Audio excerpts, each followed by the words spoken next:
Good day, everybody. Welcome back to the flight deck. After spending about 2 hours trying to sort out the sim after yesterday's fiasco, managed to get it up and going, and hopefully we'll be doing good, and we'll get in this flight here today. We're back on our U.S. Capitals tour. We're currently sitting in St. Paul, Minnesota, and we're going to be flying off to Pierre, South Dakota, capital city of South Dakota.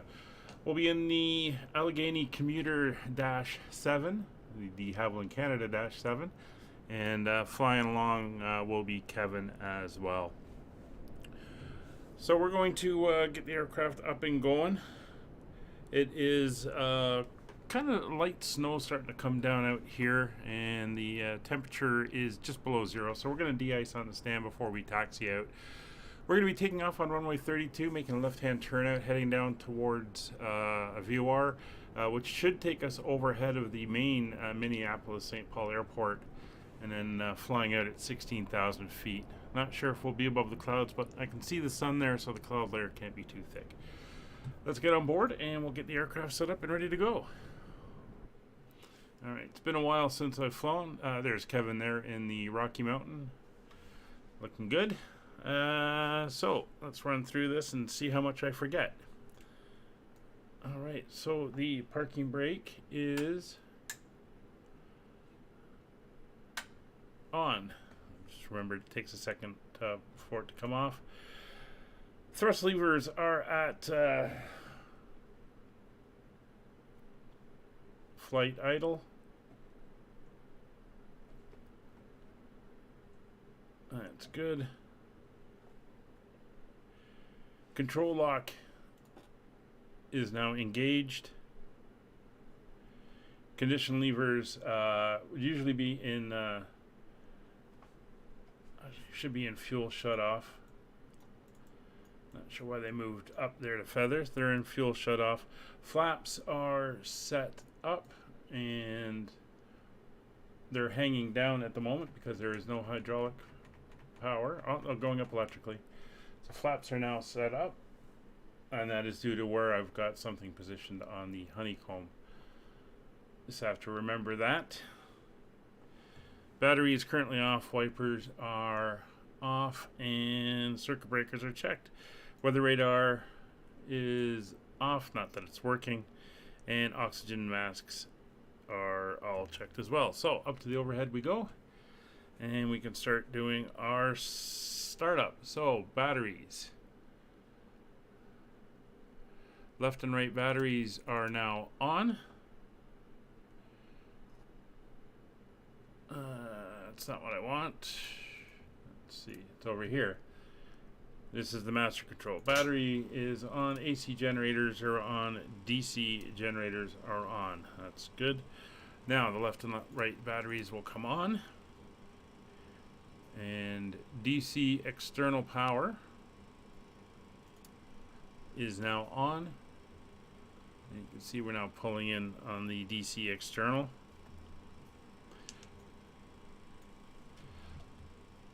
That is good. You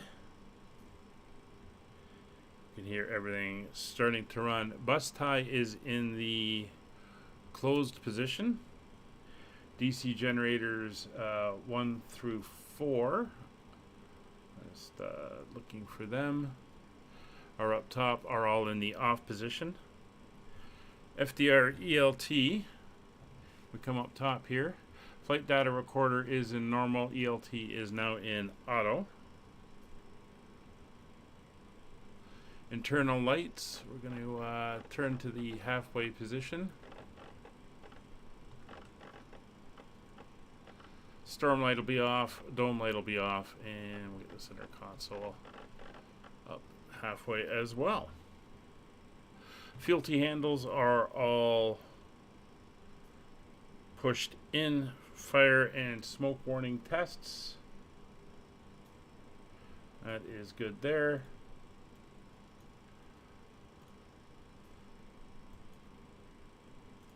And that is complete.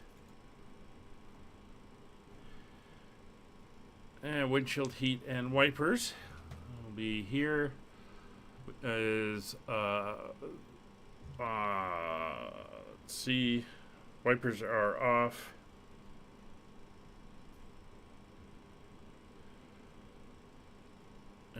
warm-up is off.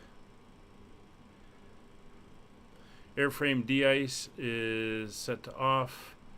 We're all good there. Pitot static stall warning all down here is set to off. Propeller de-ice is set to off as well. Battery temperature test. We can come up, hit the test button. We'll see that rising. That is a good test. And we can go to our position light and turn it on. Ignitions 1 through 4 are set to normal. Auxiliary fuel pumps are all set to off.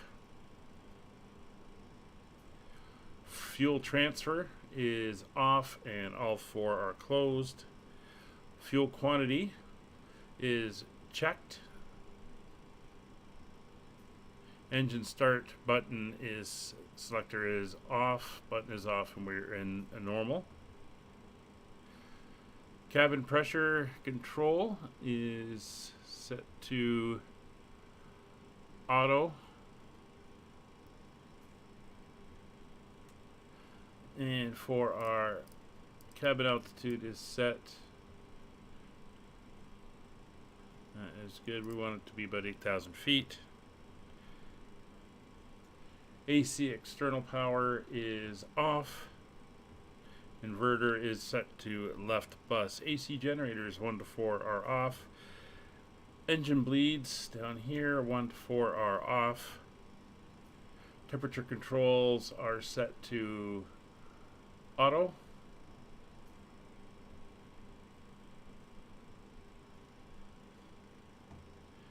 Fasten seatbelt signs are on. No smoking sign is on, and emergency lights are now armed.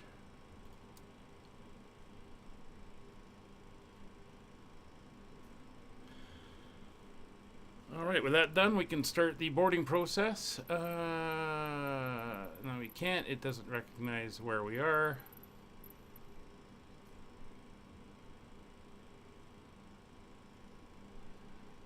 That is fine. We'll let it do its own thing, and we'll just run through the rest of our checklist. So down to the glare shield.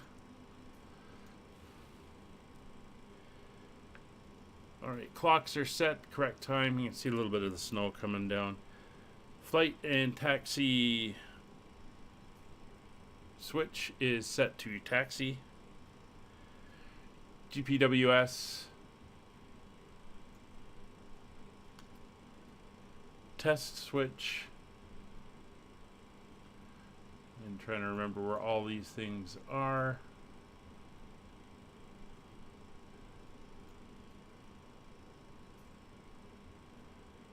I'll treat it as good. Yaw damper is in normal.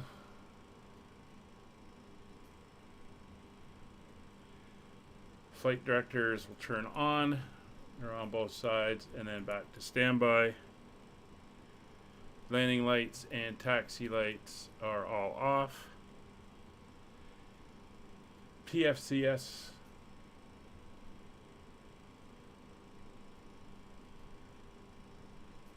switch, powered flight control are all off. Autopilot system configuration, that is fine. We'll get to that a little bit later. Caution and advisory lights are set to bright. We can do a test as well. There's advisory, and there's our cautions, all good.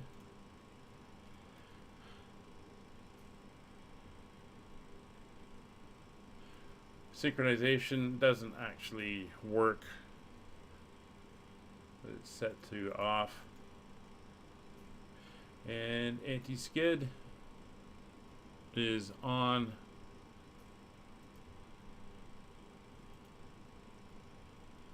Let's check for light out. Not sure what light, but it is set. Alright, so down to the main panel. Just reading through here. On the captain's side, so steering is set to on. Stall warning lights and tests we can do, although they don't do anything. It's all good. Flight instruments are checked. Everything is looking good. Altimeter. Get the local weather here at St. Paul. And, ooh, the wind has come around. That's going to change our departure runway.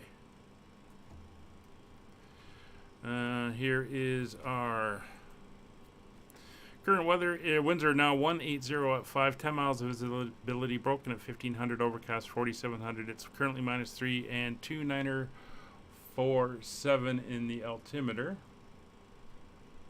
It's a bit of low pressure.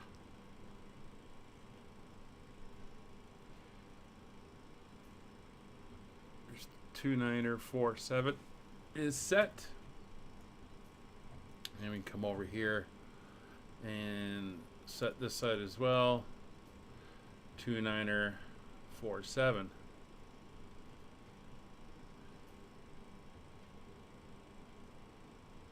Alright, so we were going to be doing runway 32. It looks like we're going to be switching that up now and departing off of runway 14. That's good. DME is good. I'll turn that on. Hit the test button. That's fine. Turn that back off. Compass is in slave mode. Hydraulic quantity is looking good, and static source selector is set to normal. All right, over to the main panel here. We are going to 16,000 feet. So we're going to dial that in. It'll be a straight up climb. There's no ATC on at the moment. So we'll just clear ourselves to do a continual climb to 16,000 feet.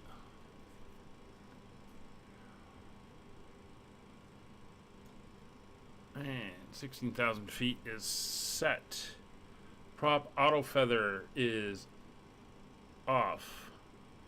Intake deflectors are retracted. Landing gear mute horn test is good.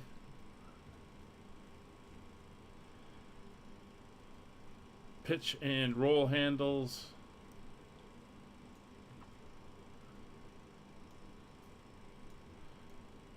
are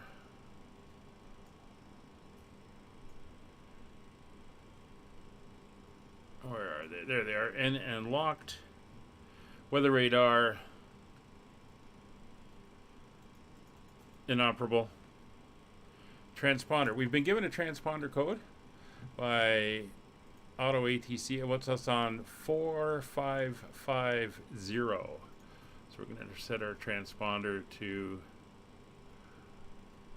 4550. And our transponder is off. Yeah, it's just got an off and on. So I'll leave it off for now. Comms, we're going to set our comm radios to 122.8 is now set, and over on comm to 121.5. There we go. So that is now set. GPS, we don't have a GPS. Flight instruments are all looking good.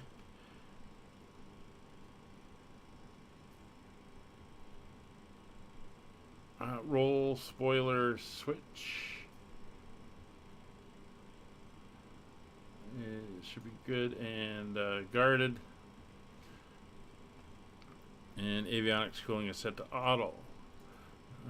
Where is the roll spoiler? It's over here. Yep, they're all good and guarded. So parking brake is confirmed. We are in park. Thrust levers are at flight idle. Control lock is engaged. Condition levers are in fuel shutoff. Flaps are 0 and indicating 0. Flight idle gate is out and it says gate open. That's good. Light is on. Autopilot and yaw dampers are off. Trim Let's just gonna disconnect that for the brakes for a second, and we are trimmed to take off. That is good. And ATIS and ATC clearance. Well, we got our ATIS. We're going to do a radio check now and see how we're doing there.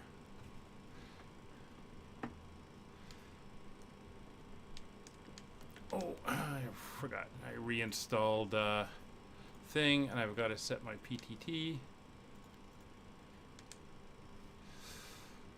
St. Paul Terminal, Allegheny, 5556 radio check.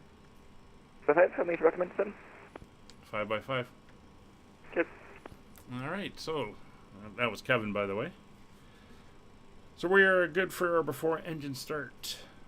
So taxi, takeoff, data, and speed. So we are at pretty much full weight for this flight. So looking at the charts, our takeoff speed at 4,400 pounds, we're going to be going off at flaps 15. So we're going to have a V1 of 85 knots, a V2, or a rotation speed of 92 knots, and a climb out of 102 knots. So we'll be pulling back just as we cross over the 90 knot range. And then we'll be trimming for climb power after that. So I think we're good for our before engine start checklist. So takeoff, data, and speed we've just covered. Doors and windows, everybody is now on board. We can come to the back, get that door closed. Had no sound with that, which is a little disconcerting. But we're good to go in the back. We're on your time now. And cabin is ready. So popping back up top. Ladies and gentlemen, welcome aboard. This is your flight looking attendant for the lights speaking. here. At this time, please be sure to make sure all large carry-on Anti-collision lights are on. and your small items are underneath the seat in front of you. If you have any trouble or need any assistance, red. please don't hesitate to let There a we flight go. attendant know, and we would be happy to help you. Parking and emergency brake is set. Power leaders, flight idle, condition levers, fuel shut off. DC generators. Once all your All 4 items will are now put come away, on. please clear the aisle and sit down in your seat to allow other passengers to find their seats as well. If you are And there we seated go. in an emergency exit row, please We're use the going to exit start seat on the stand, so we're not required responsibilities there. to seat back in front of you. Please make sure you are willing and able to perform the actions required. If you are not able or prefer not All to right, so perform we these are actions, ready for please let a engine flight start. We're going to start attendant engine know and you 3 can be first, seated. Feel free and to use we'll your be cell phones going during from the there. rest of the boarding process, but we do ask that St. Paul area laptops, traffic, tablets, and any Allegheny other larger electronic devices are 5556 stowed north, once we depart from the GA gate. Thank you, transient and welcome apron, aboard. starting engines on the stand. All right, so engine 3 is going to be the first one, so we're going to come up now to our selector, to engine 3. Good afternoon, Normal ladies and ignition. gentlemen, and welcome aboard flight And 5556. we're going to start it up, and then once she starts winding up and we get 1 hour and 27 20 minutes. on Please note the the cabin door is now closed. We ask that you make sure that all RPM into devices the green are in there, we'll airplane add mode our and your fuel larger devices are now shut and down let the and stowed. engines If come you up. have not already, please fasten your seatbelt and So verify starting it is engine well number tight 3. across your lap. Let's get a nice view outside for this. For departure and cross checks. There we go. Engine 3 starting. You can hear her starting to spool up. There's our spin. We'll pop down again. We're looking for it to come up into the green. It's in the green. Adding fuel.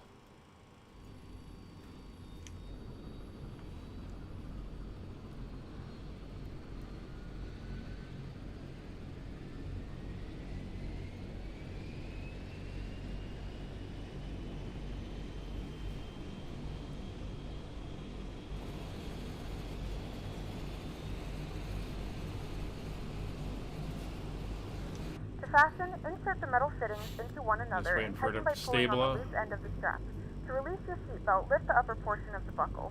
We suggest that you keep your seatbelt fastened throughout the flight as we may experience unexpected turbulence. There are several emergency exits on this aircraft. To familiarize yourself with the emergency exits on this aircraft, please refer to the looks like safety we card have in a the seat back good pocket start in front on of that you. engine. In some cases, your nearest exit might be behind you. If we need to So we're gonna evacuate switch the to aircraft, engine there is 4. lighting on the floor to guide you towards the exit. In the event of a loss of cabin pressure, an oxygen mask will drop.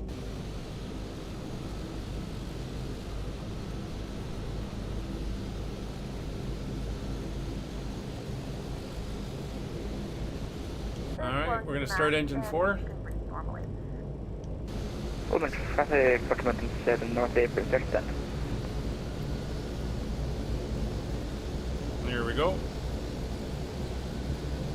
And that the pilot decides to take us for a swim. Starting to spin up, looking at engine 4, we're into the green, so adding fuel. When instructed to do so, open the plastic pouch and remove the vest.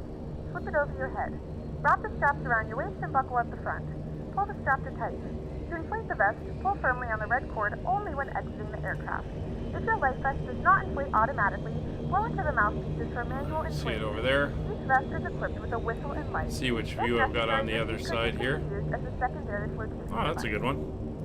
We'll pop back into that one. Items. Make sure your seatbelts are fastened and seat backs and tray tables are all in their full upright position. Alright, we have good starts there. Non-smoking flight, and that includes vaping, tampering with, disabling, or destroying the smoke detectors located in the starting laboratory engine number 2. Prohibited by law. The starter around to engine 2. And more can be found at the safety card located in the seat back in front of you.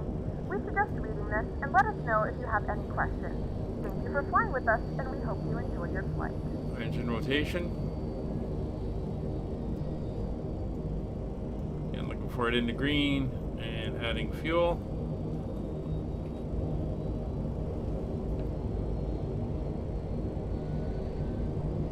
As mentioned, it has been a bit since I've flown this aircraft, so this could be an interesting flight.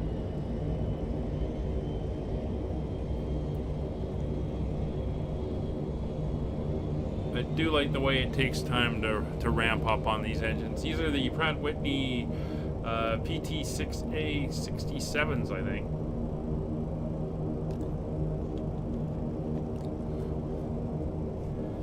Alright, one more to go. Switching over to engine 1.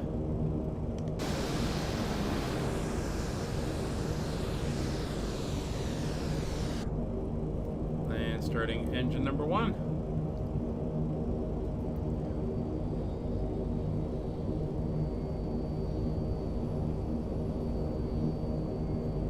There's the green.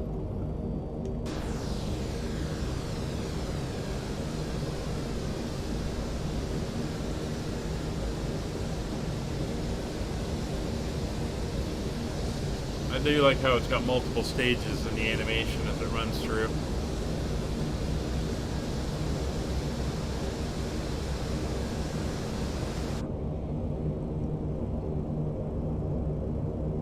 And there we go. We'll just wait for the engines to steady and stabilize.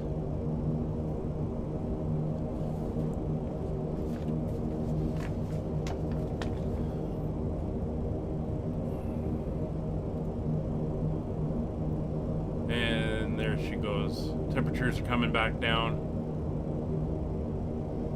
So we're looking good.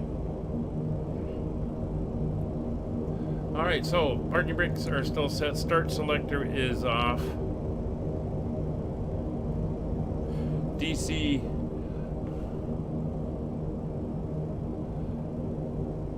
external power is now off. DC volts and load, we are looking good. Cabin is ready to go. Battery temps are looking good. AC generators, all 4 will now come on. Engine bleeds are now all on low. Flight directors are on. Not sure why my that's right. Flight directors are on. Prop auto feather is in cell mode is green, which is what we want. Engine intake deflectors are closed. We're on a paved runway. Engine instruments, all engines are looking pretty good and no obvious issues. Hydraulic quantities and pressures. Quantities are good. Pressures are up in all 3 systems. Weather radar does not work. That's fine. We're going flaps 15 for takeoff, as mentioned. Flaps going flaps 15. Flight controls. And do a quick check. Left, right, forward, back, and the rudder. It is all looking good. Elevator trim is set for takeoff. Yaw damper will now come on.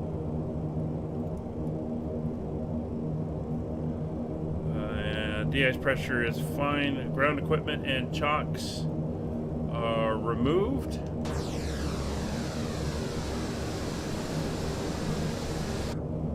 And steering is, well, it should be on. You can't really do anything with that. So we're going to do de-icing here. Because I said vehicles are coming now. It was snowing out. So we're going to get them to come and do the aircraft. Hopefully not drive right into their propellers. It's a pretty brave spot they're pulling up in. Confirm aircraft is ready for treatment. We begin treatment now and observe. Fluid type 1. Concentration at 75%. I will call you back when ready.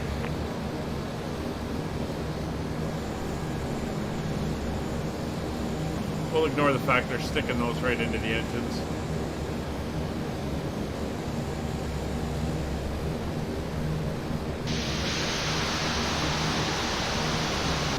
And again, we'll pop inside because that is very noisy out there. So we're going to be changing our takeoff runway. It is now favorable to runway 14, which is the reciprocal of the big one we were going to take off on, which is a very short taxi. So we're just going to change over to runway 14. Still heading out to the FCM VOR, and it will still take us over the Minneapolis-St. Paul International Airport, which is fine. We're also going to tune in our frequencies now for the ILS as we go. So for nav 1, which we have over here, we're going to tune in 1177. That is the frequency.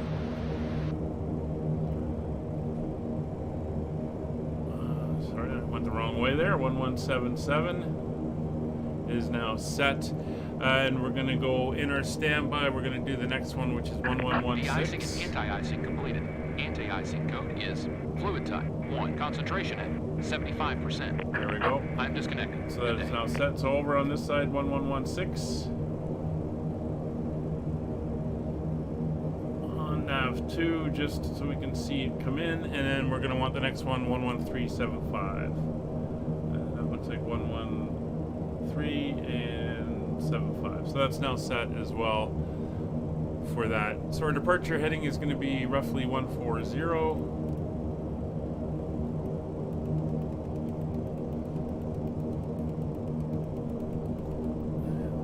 Just go to that's altitude.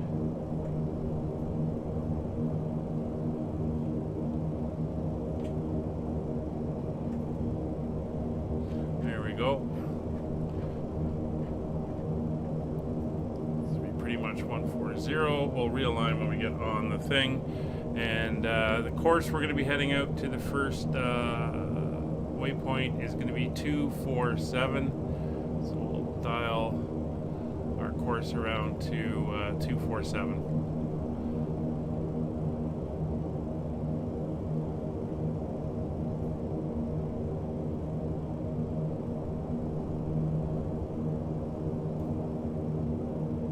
It's already picking it up there.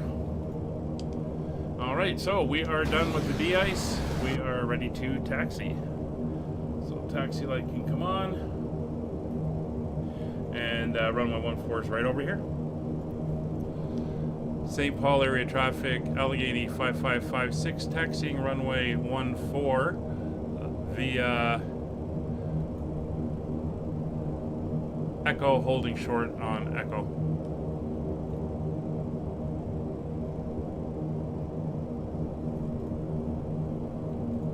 And for the traffic, Rocky Mountain 7, following the Allegheny to hold by Echo, run 4 by Echo.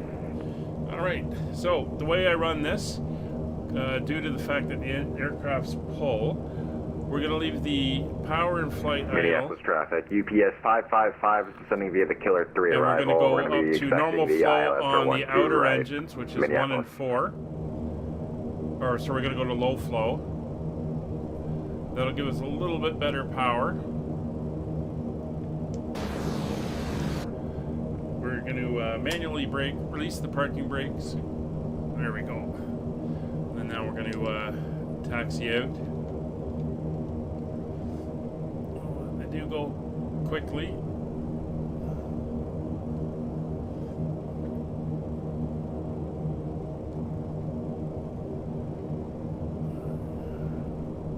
Just have to watch those brakes.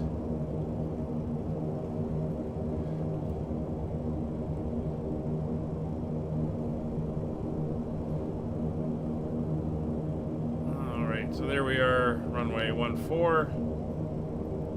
We can get ourselves ready for takeoff. So before takeoff, we're going to pop up top. We're going to go windshield heat to warm up. Pitot, static, stall horning, and the heaters are all now on. Engine bleeds are all set for low. Ignition normal.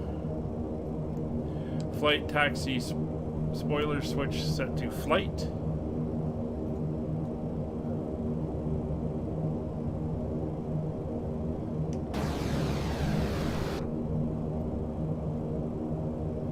Auto feather cell green. Control locks are now off.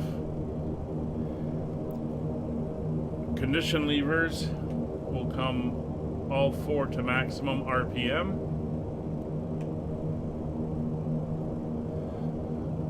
Should hear the engines changing slightly. Flaps set to 15. Flight controls are checked. Elevator trim set for takeoff. Caution lights are checked, and the cabin is ready to go. So we have ATC clearance, so our transponder, we're going to go on. Weather radar not working.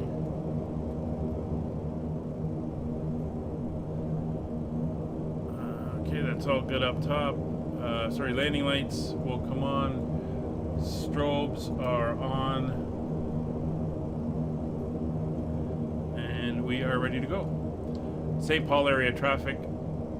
Allegheny 5556. Take position runway 14.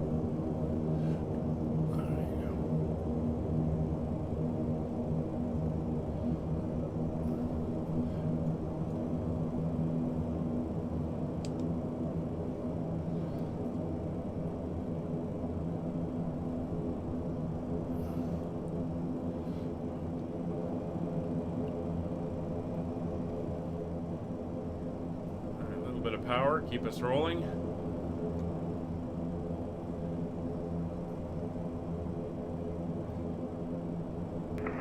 Minneapolis traffic. UPS 555 descending via the Killer 3 arrival. Expecting ILS 12 right at Minneapolis.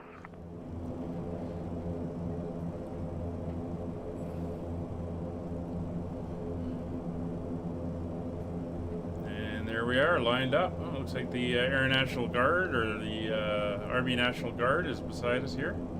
See the helicopters. FlightSim.to scenery here for St. Paul. Alright, so takeoff. We are lined up. Brakes are set. All 4 engine condition levers are in maximum RPM. Engine mode deflectors are retracted.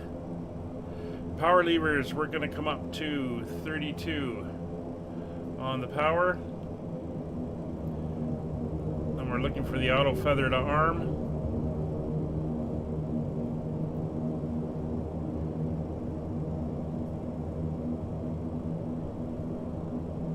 Auto feather is now armed. Power lever is set 32. We're going to set takeoff power, which is 4,800. Depending on the air temperature and pressure, we may not get all the way up to 4,800, but that's the maximum we can go. So we are at full power. We are at 41.5. That is set. All right, brakes are released. St. Paul area traffic, Allegheny 5556, rolling runway 14, turn out to the southwest. Here we go. Again, we're going to be pulling back around 92 knots. There's 40 knots.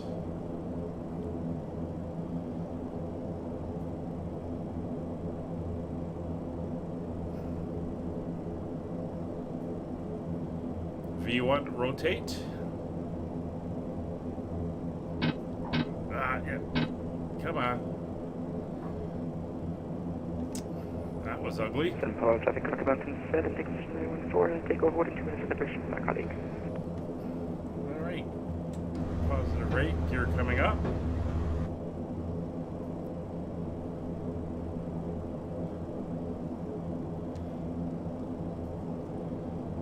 Cranking in the trim.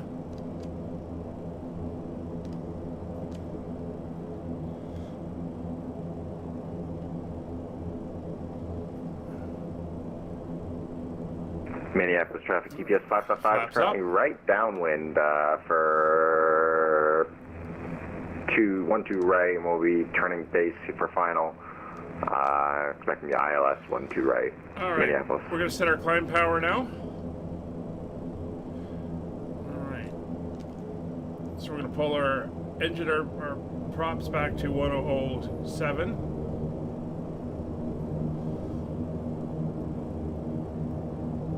It's roughly about there. They are very sensitive. We're going to reduce our power to 350.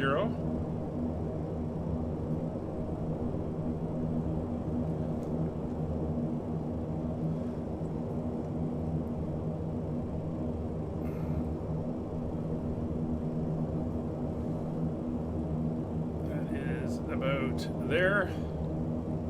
We're going to come down and autopilot on, and we're going to go into heading.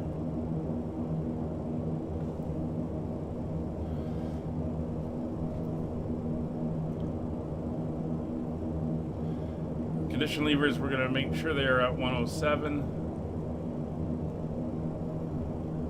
or as close as we can get them.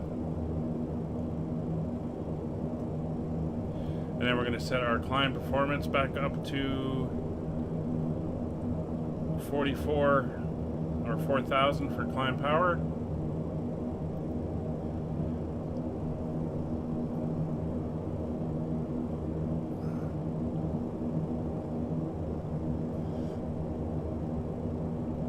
.440 is what it says it wants. I'll just come back slightly.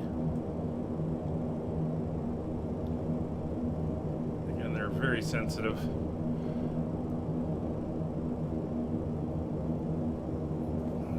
We're going to trim down a little bit, get our speed up. And we're going to try to get our speed down to 150 for our climb.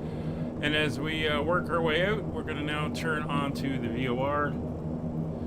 So we'll go into nav mode, and that'll bring us around to the VOR.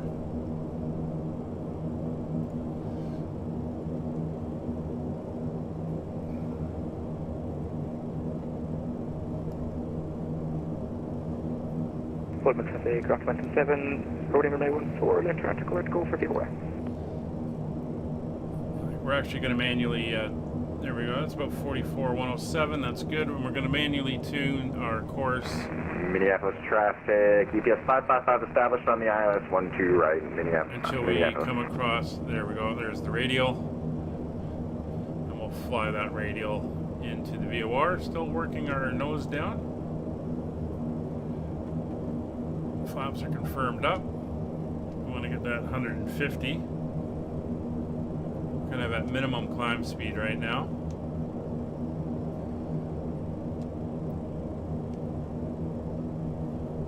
We want to get that nose down so we can go into IAS mode and just keep it there for the climb.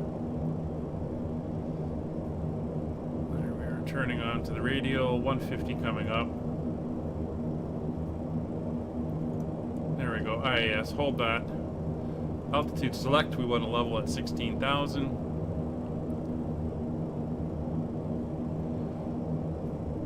There we go. We're now heading inbound to the VOR. So we'll turn these on.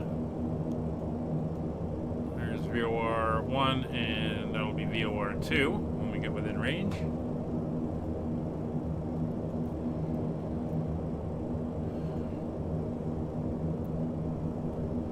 3,500 feet. Taxi light can come off.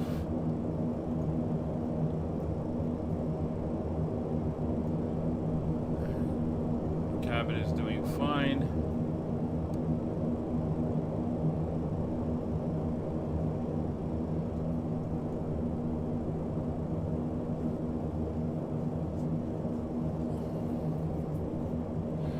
So the next one we're going to want coming off of this VOR is going to be a heading of 270. So I'm going to use my heading knob and move that to 270 so I know where I'm going to set my course for the intercept on the ILS.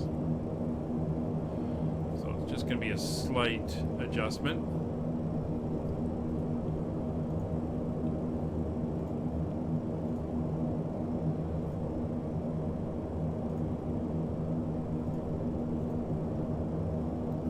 Can't see much, we're in cloud.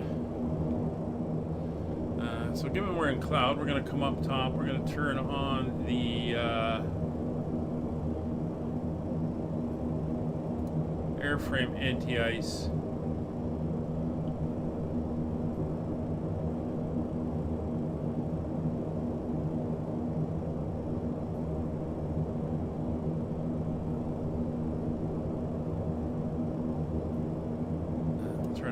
Anti-ice as well.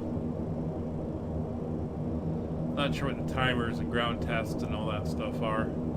I think this is a bleed air valve, so it like pulses and breaks up the ice. I think these are heated on the props. But hopefully, still kind of see down murky, but we seem to be coming through little breaks in the clouds. Not sure how much we can see. Not a lot out there. See a little bit of the ground, more of the clouds at the moment.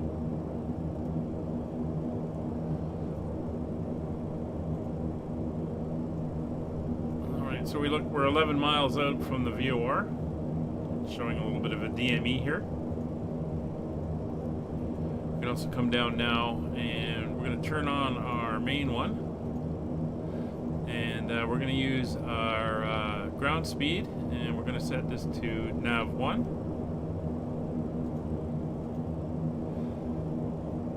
Let's see if we get a reading. There we go. So we're 12 miles out, and we're doing 151 knots over the ground.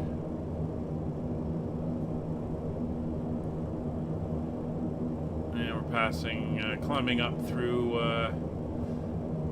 7,800 feet at about a 700, 800 foot per minute climb rate.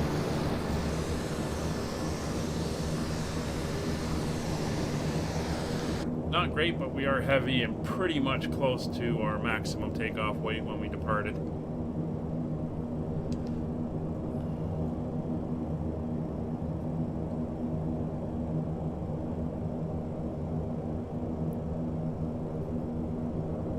I think Kevin and I are on separate routes for how we're heading out there.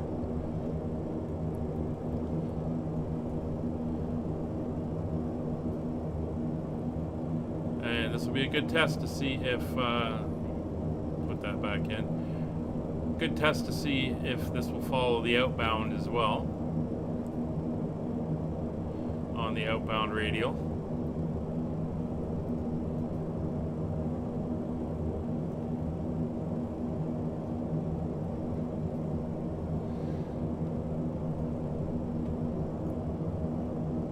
Flight time for today's flight is 1 hour and 27 minutes. And as mentioned, we're going up to 16,000 feet. We had 63 passengers on board today.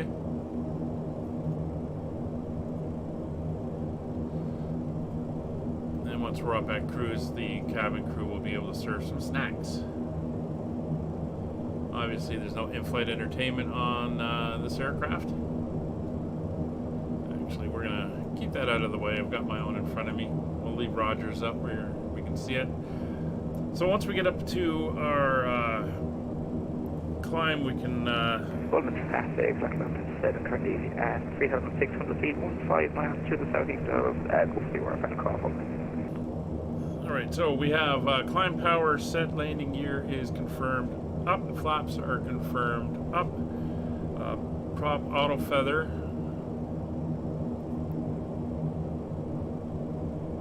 It should go off arm, but it doesn't for some reason. Engine intake deflectors are already retracted. Flight idle gate is now in, and the light has gone out. Taxi light is confirmed off. Ignitions are all in normal mode. Auxiliary fuel pumps are all off. That's fine. Not required at the moment. Engine bleeds are still all in low. Cabin pressurization control is good. We're pressurizing at 500 feet per minute, and it's all on auto. We're not going through transition altitude, so we don't have to worry about that. We're just 10,000 feet. We'll do our lights and our signs. Still in the murk.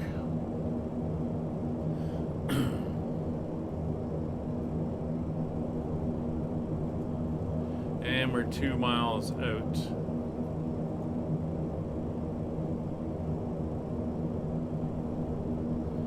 Oh, a little bit of brightening there. Maybe we'll see some sun.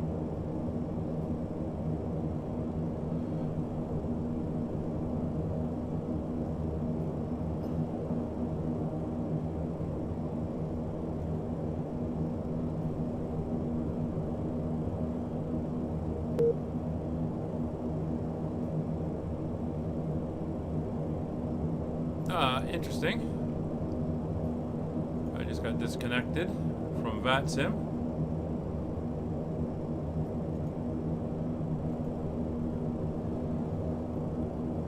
Network error. The server has failed to respond to the authentication challenge. Disconnected from the network. Kevin, are you still on the network? It's not even letting me log back in, so... the remote server returned an error. Did VATSim go down? Hey, we're out of the clouds.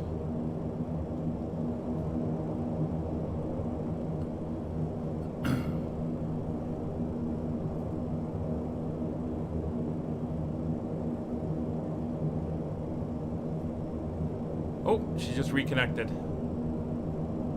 There we go. Alright, we are through. We're going to dial over to the next VOR. We're going to set our heading to 170 in nav mode.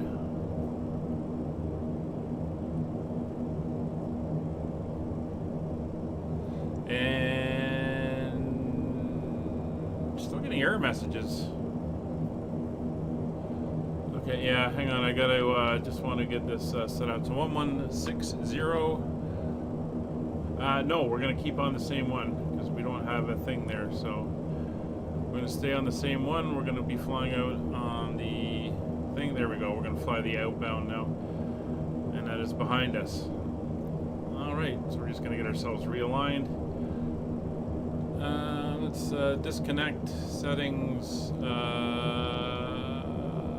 server. It's only letting me go to automatic.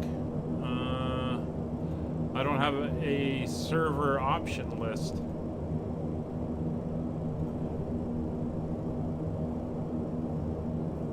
Alright. Seem to be connected back in again. And that's us through 10,000 feet. Landing lights will come on. I hate the way they've split the lights between here and up top there. Is what it is. Alright, we can release the seatbelts in the back. And let the cabin crew start doing their thing.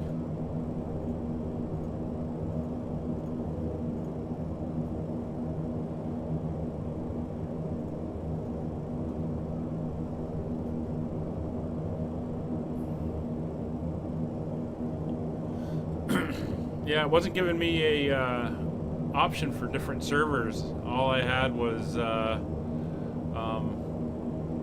automatic.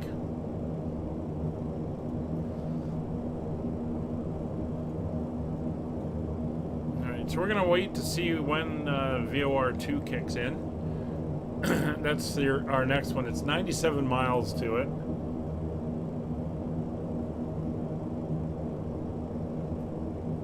So hopefully it'll come up shortly. Ladies and gentlemen, we have now passed 10,000 feet, so you may turn on larger portable electronic devices. This is also a reminder to please keep your seatbelt fastened throughout the duration of the flight and do not form a line near the lavatory. Some nice look at the clouds as we go bopping through. So we get all my views seem to be downwards. Oh, there's the cabin. Imagine 63 people sitting in there.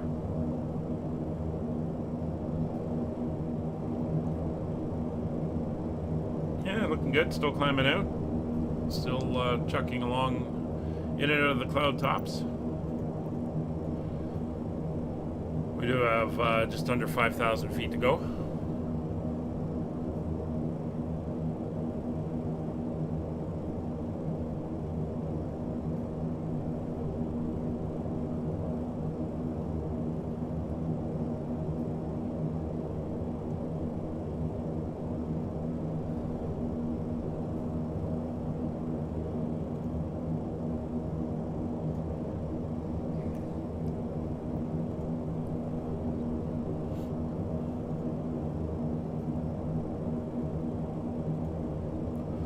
Had a day of torrential rain. So we had snow the day before, and then torrential rain yesterday, which just kind of washed away all the snow and made everything a wet mess out there. Took Molly for a nice walk this morning. She enjoyed it. We're going to pop out again when we're done here and see how that goes with her. I'm sure she'll look forward to it. There we are. Seem to break out some of those higher clouds. A little bit of a lower layer ahead of us here.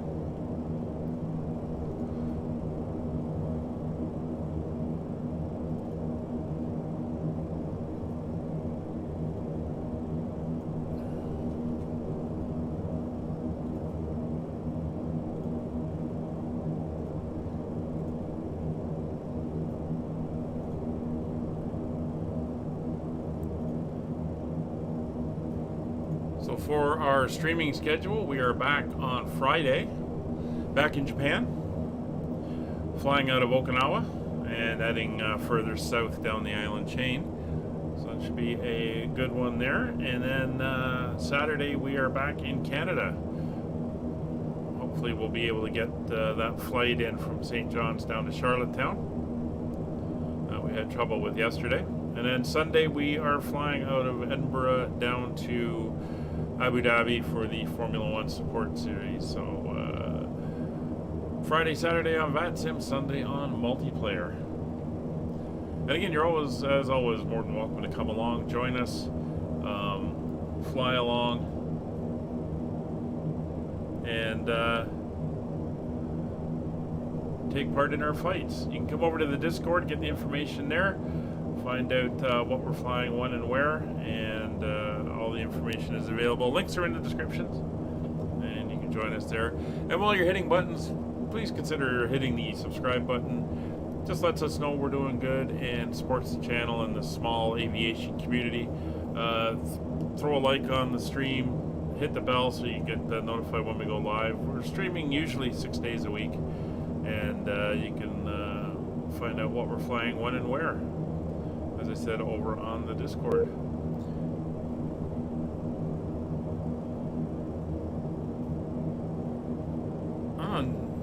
Looks like V-Pilot just crapped out again.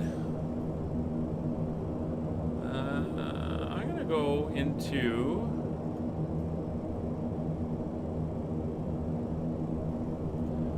VATSim. See if there's anything in there about these errors.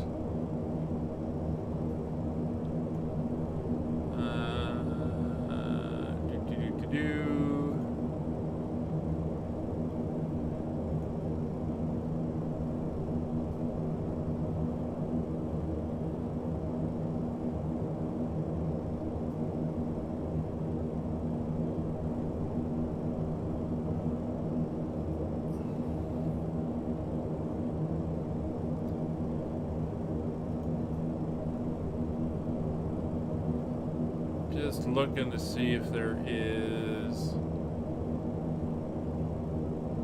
I'm not seeing any updates.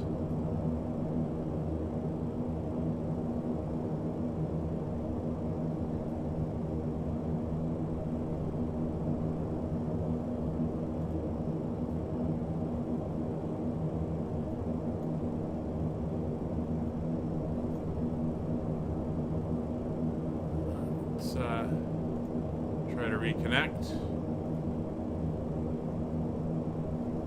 We're back on again.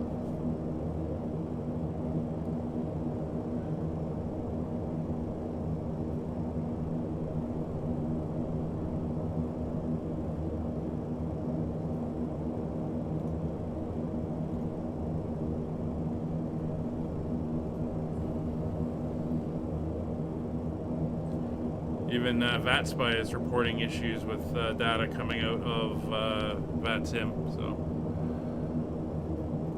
what's happening there? Adding a little bit more power, keep us climbing at a decent rate here. Keep us up around that 440 on the dial.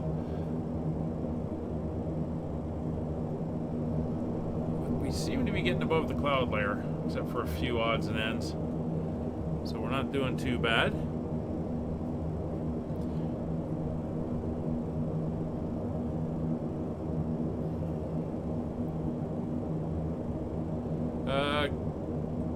Kevin, you seem to be almost heading due south.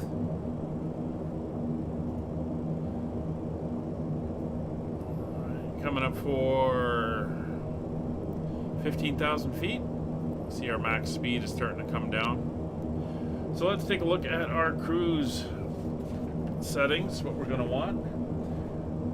So we're going up to 16,000 feet. We want a fuel flow of approximately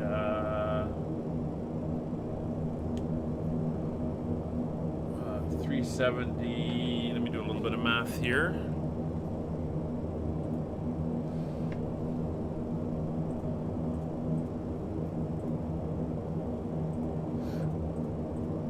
About 277 pounds per hour on the fuel flow for our cruise power setting. Where are you headed? What VOR are you headed to? You had a weird, almost southern angle on VATSpy. So this is our intermediate cruise setting.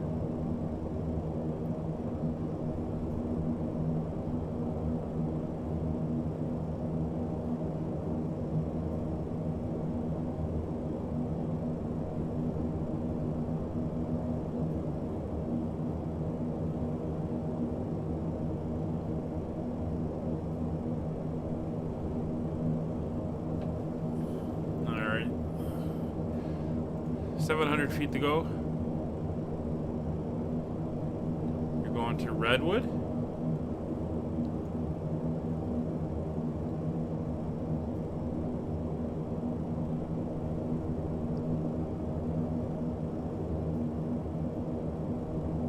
Ah, okay. I got you. All right, 500 feet to go. We're going to start leveling out, and then we'll set our power back to cruise.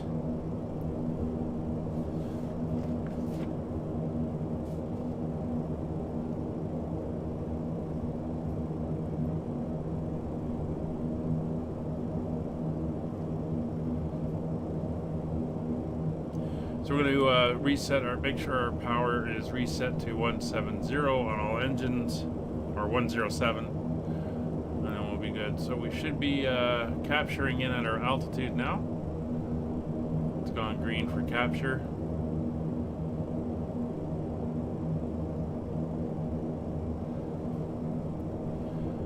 And we're coming down to a level flight. So what we're going to do is we're going to just tweak our RPMs, make sure they're at that 107. So engines 2 and 3 are slightly higher, although not by much. So I think we'll just leave those where they are. So we're going to reduce our power levers back until we get to the 277 fuel flow that we're looking for. And fuel flow is down here. Start reducing.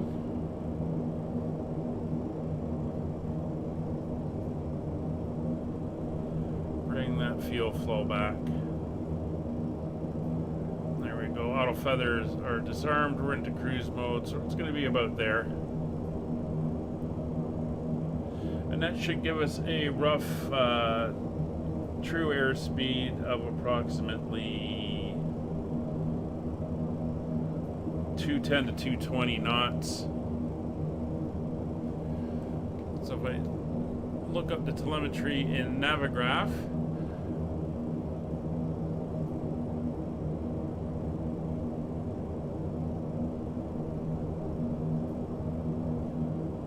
we are not doing too bad. I want to add ground speed. So I got a ground speed of 158 knots at the moment.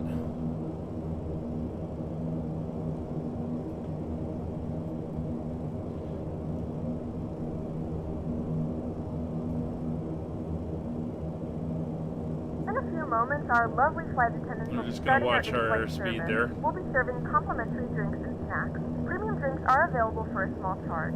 Please note we only accept credit cards.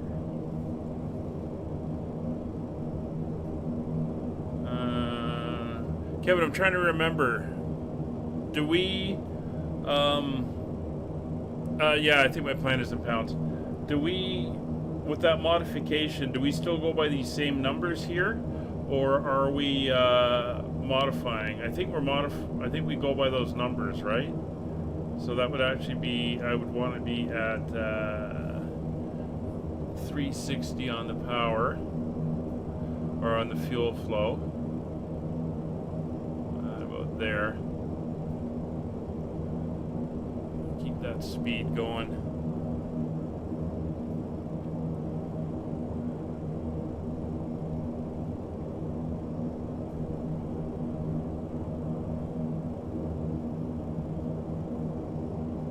And then the aircraft should just be processing less fuel, right?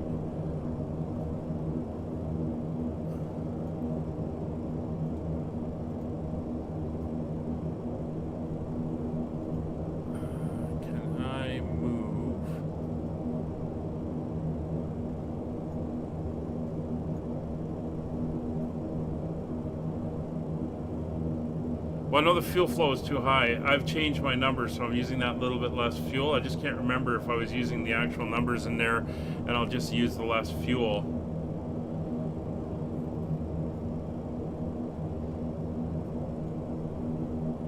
Because not doing it that way, my airspeed seems a little bit slow.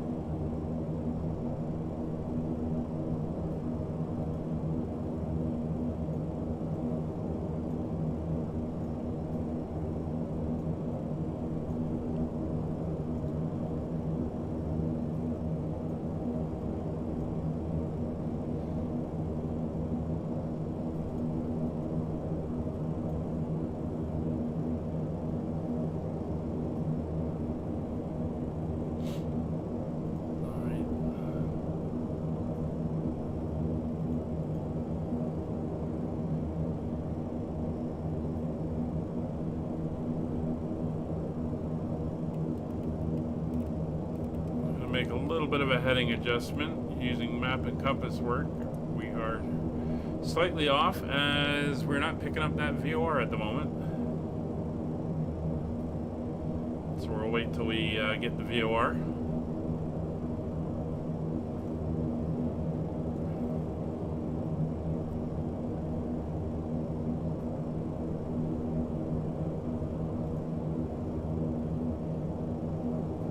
Alright, so we'll use the book numbers and then it should correct on the fuel.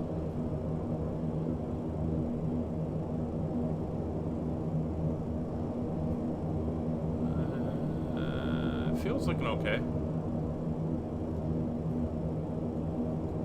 The speed's coming up back to where it should be. So we've got a ground speed of 164. What do I got for a headwind?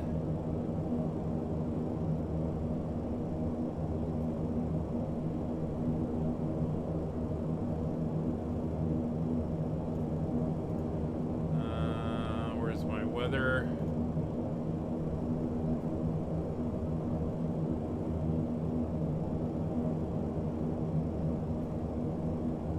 Winds are 20-25 knots up here, so not too bad.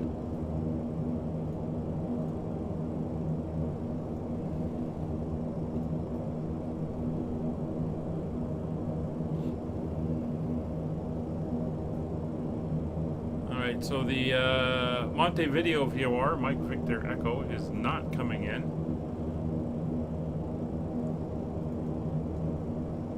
And that is, let me just see the information on it. To VOR DME. Strange. Well, we'll set up for the next one. The one after that will be the Pierre VOR, the Vortac,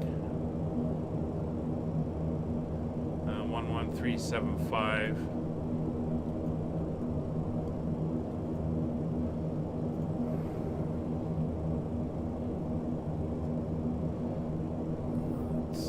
Where's my views? There we go. 11375. We'll put that in there. Switch you over.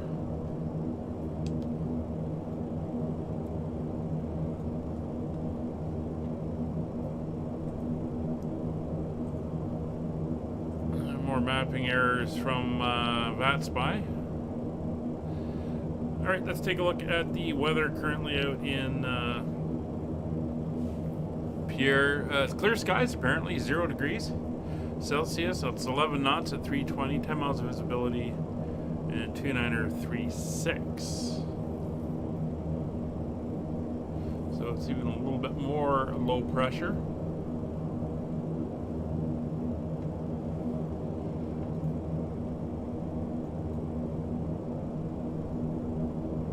Since we're heading that way, we'll dial it in. And let's see if I can get a view of Roger's side here. Doesn't seem to.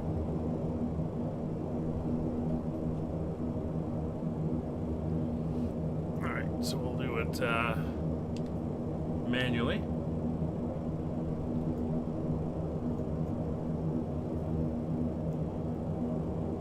There we go. 2936 is set. We're coming back up to that altitude now.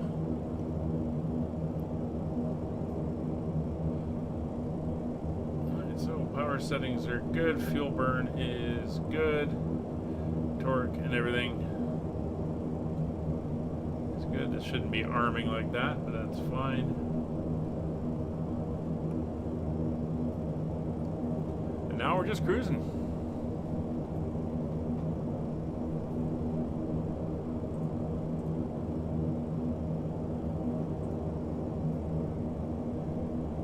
VATSim has completely lost everybody off of it.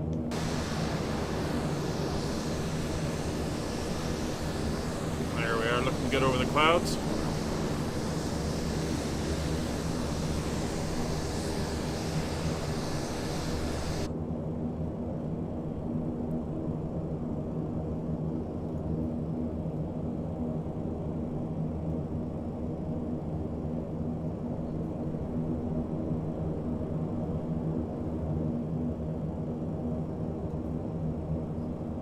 Definitely a flight where you bring a book. Oh, that spy's back up.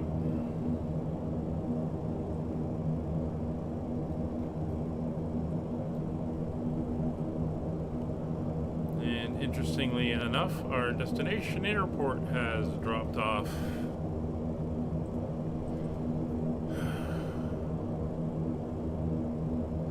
It doesn't even see us coming in. Interesting. I think it is having issues.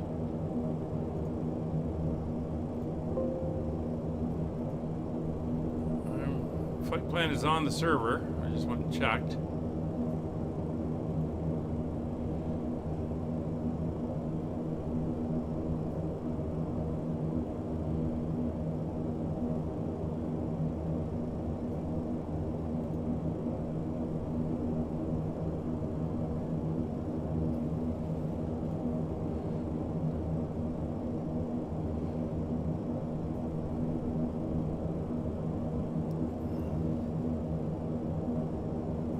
Yeah, something's gone down. Not many errors in vPilot and everything.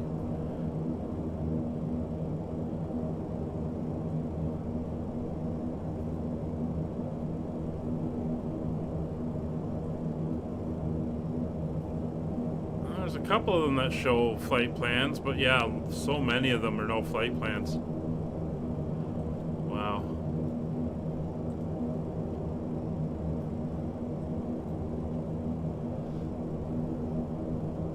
Yeah, not much to see out the windows here. It's nothing but cloud.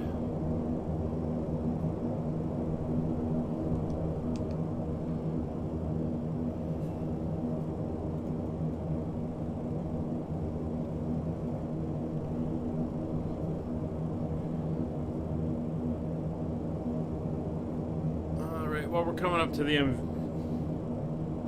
MVE viewer shortly.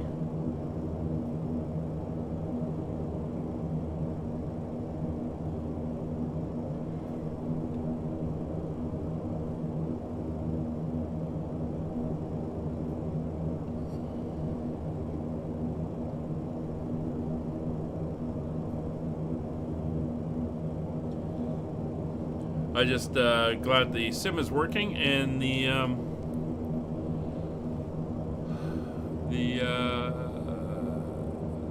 issues we had yesterday with loading in and everything are solved.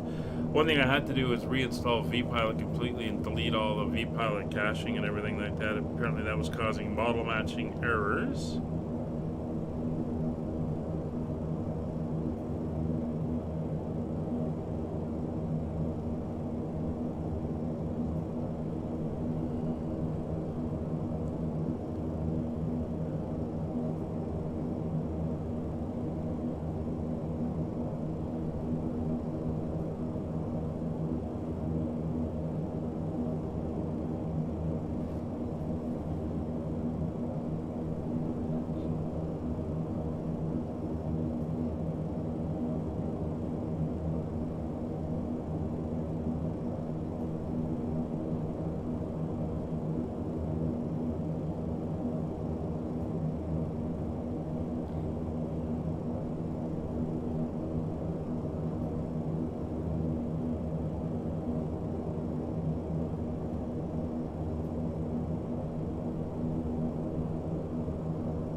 Oh yeah, that'll do it.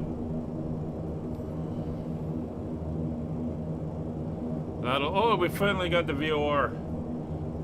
All right, let's get on the radio. Well, that kicked in late. All right. Alright, so outbound from this one, we're going to be flying on a heading of 263 degrees. So we'll go in and adjust the heading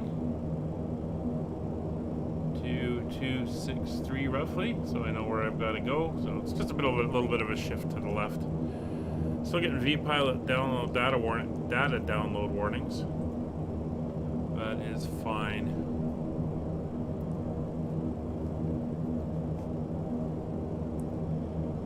Alright, for descent in this aircraft, we have to do some manual calculations as per normal. So basically, our top of descent is going to be our altitude divided by 1,000. So we're at 16,000 feet.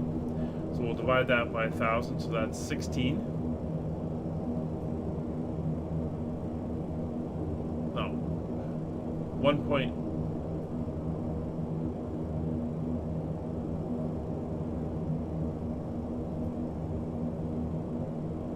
Altitude.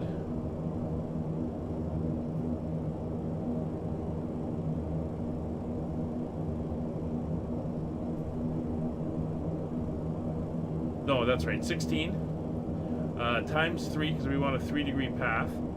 So 16 times 3 is 48 plus 10. So that's going to be 58. So call it 60 miles out. We're going to be getting our descent.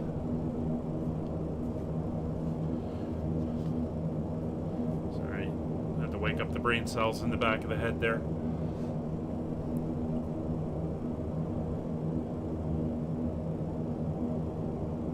We're actually going to break off our approach to the next VOR. We're going to be heading in at an angle. We'll deal with it as being self-vectored, as the runway currently in use in Pierre, South Dakota, is still going to be runway 31, which is what we have planned, and we're doing the ILS on runway 31, so we'll start setting that up after we pass this VOR. We can start entering in all that information.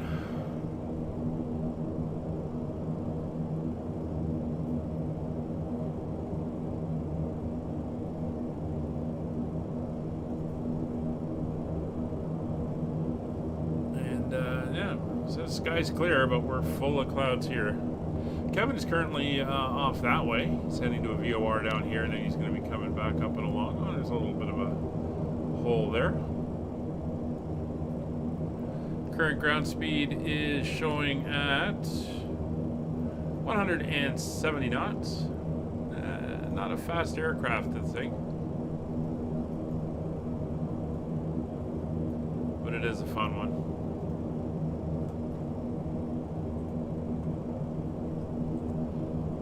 Weather came out 54 minutes ago, so we'll take a look once we go by the VOR and reset it. We've got 17 miles to go. There's our ground speed there of 169 knots.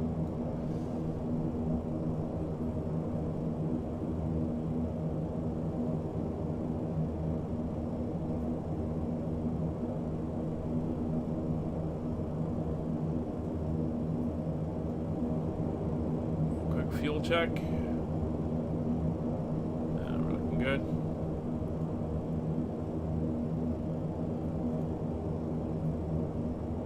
Still trying to figure this plane out. That's one of the reasons we're switching over to a different schedule, so that we can run the same plane continuously and get to know it, especially some of these weirder ones that we don't fly often, like the 737s and stuff like that, which are in some ways fairly simple to use.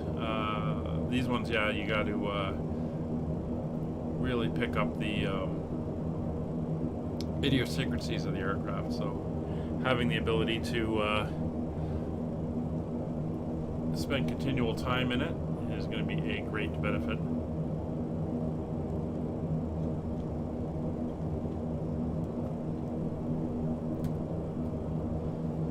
All right, 12 miles to go.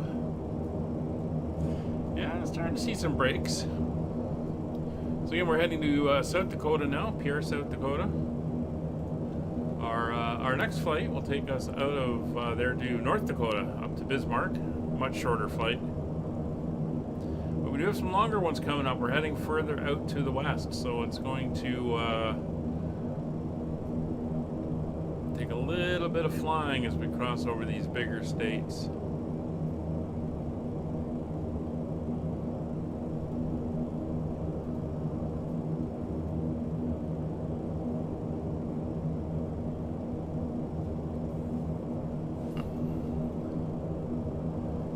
It's looking very nice as we look out the windows here. Again, probably one of the nicest office views anywhere in the world, in any job.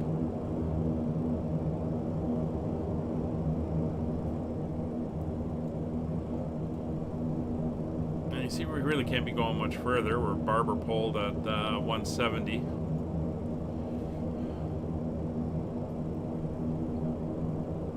Now we're flying into that light headwind as well, so that's going to slow us down a little bit.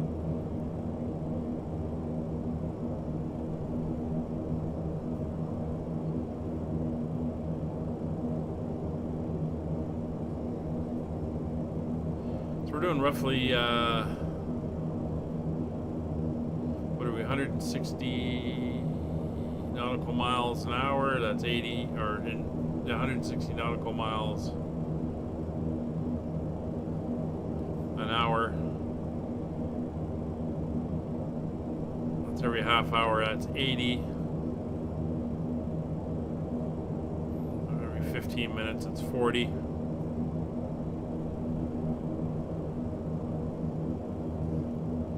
Yeah, that's why we got the map and compass out and stopwatch, just for cross-referencing and making sure we have everything we need.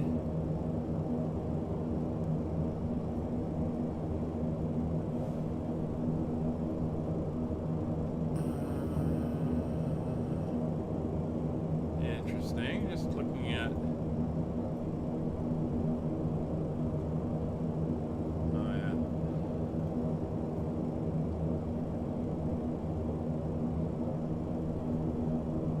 So roughly 259 degrees will be what we want. According to our sky vector, it's 263. So we're going to dial in 263.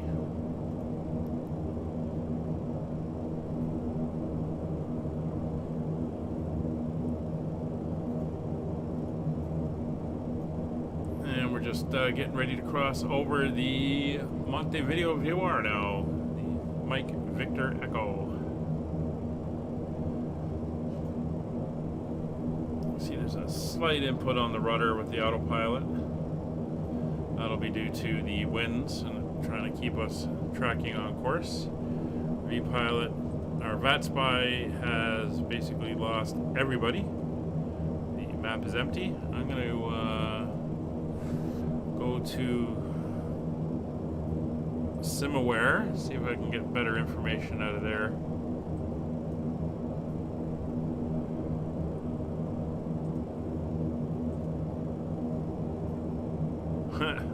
Nope, nothing there. It is completely blank. It is not seeing a single person on VATSim.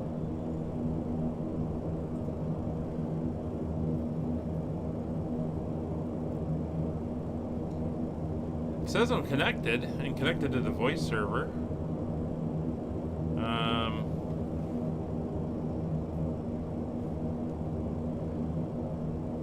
Kevin, what was your call sign again?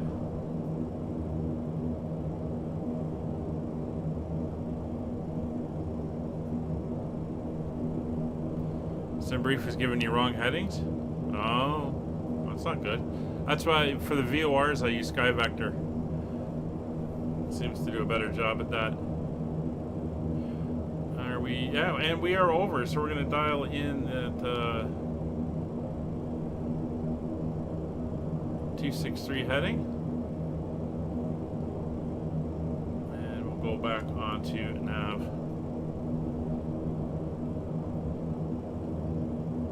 I don't know how far away you are from me, but Rocky Mountain 7 Allegheny 5556. Are you copying this transmission?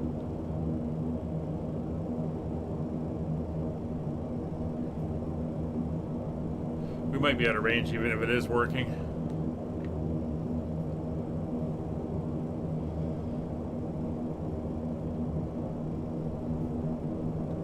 notice when you cross the VOR and you lose the signal, it switches over to heading, which is handy.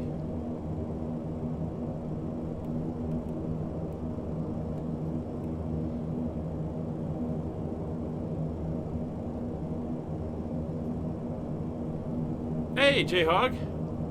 How you doing?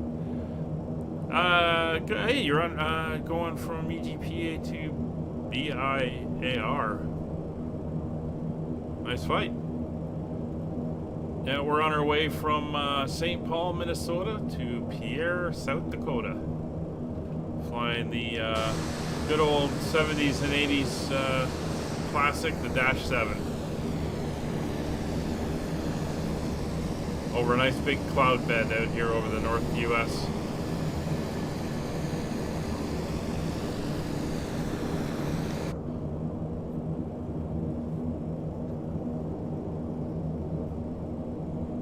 It's got a hell of a nose up too. It's about 6 degrees.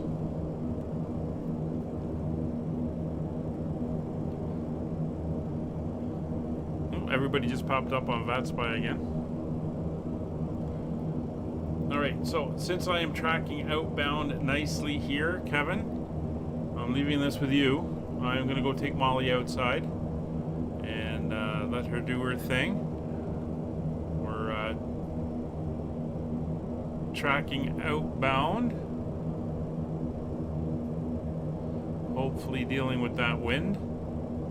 And I will be back in a few minutes. So hang on tight. I should give you some music while I'm gone. Let's go with...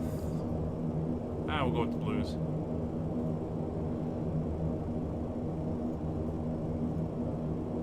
Alright, I'll get that up and going, and you guys can enjoy the flight. I will be back up in a few minutes, and I will see you then.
right, I'm back. Hey, Okie. How you doing? Hope everything is well. Have your own aircraft to deal with deviating off due to CVs. Oh, really? I don't have that. I've seen a couple off in the distance, but I'm pretty clear on my route.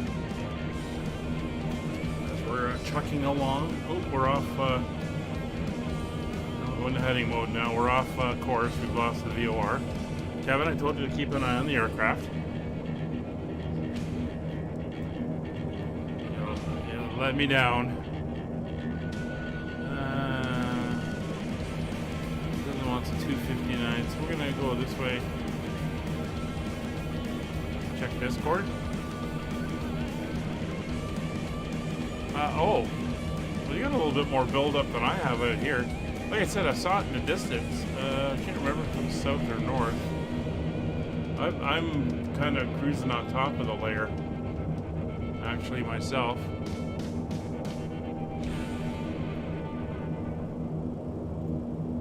Yeah, you had some, that was some pretty severe stuff there.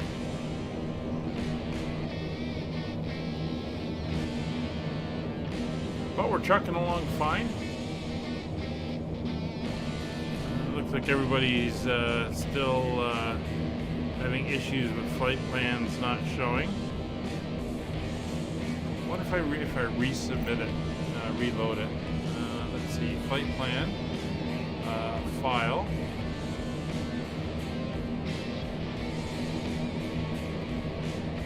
Let's see if it picks up on it. Now that I've refiled it. How are we doing on fuel? Oh, we're okay. 2 and 3 are burning a little bit more, as they have before. 2, and then engine 1 seems to burn the least amount. Hey, Valentine! Hello, welcome to the stream. Hope you're doing well. You caught us in cruise as we're just trucking along here.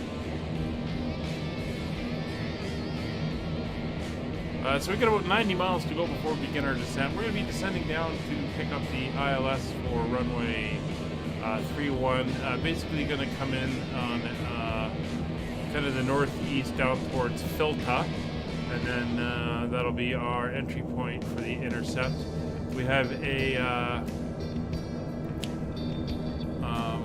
3,600 foot intercept altitude, which we will go through setting all that up shortly.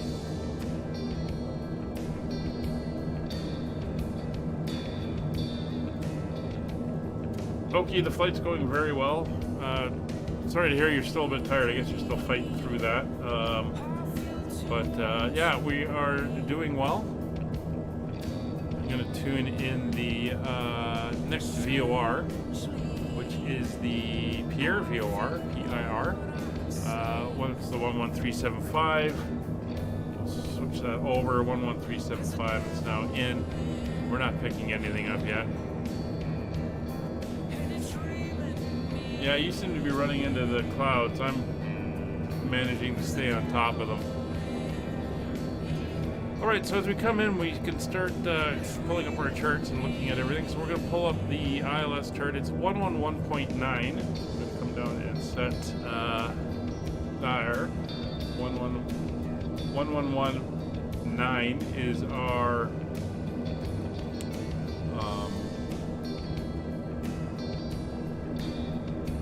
ILS frequency. It's going to be a course of 313. Oh yeah, we're on VATSim. Yeah, we're brave. It's pretty good. It keeps us out of the way of everybody since we're only in the teens. I'm at 60. Oh, Kevin must be down in all that stuff down there. Oh, that's horrible. But yeah, we're up on VATSim, chugging along.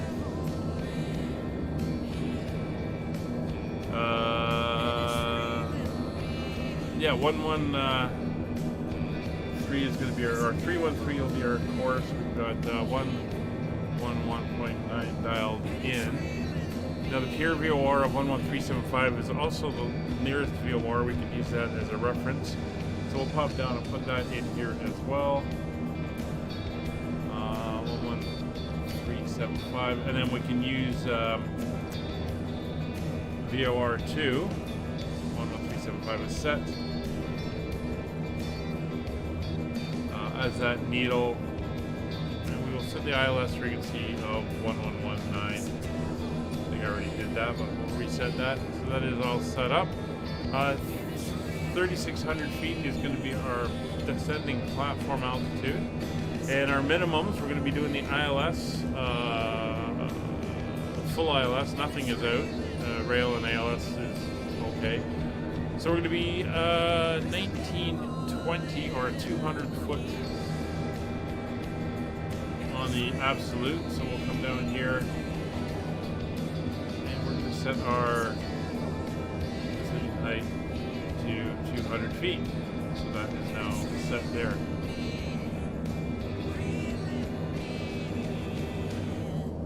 Yeah, we've had no, this is only the second time we've flown it on VATSim. No ETC either flight yet. It's pretty quiet out here. Although they're having issues with the with VATSim. We've had some disconnections and we've had some other issues. Just looking.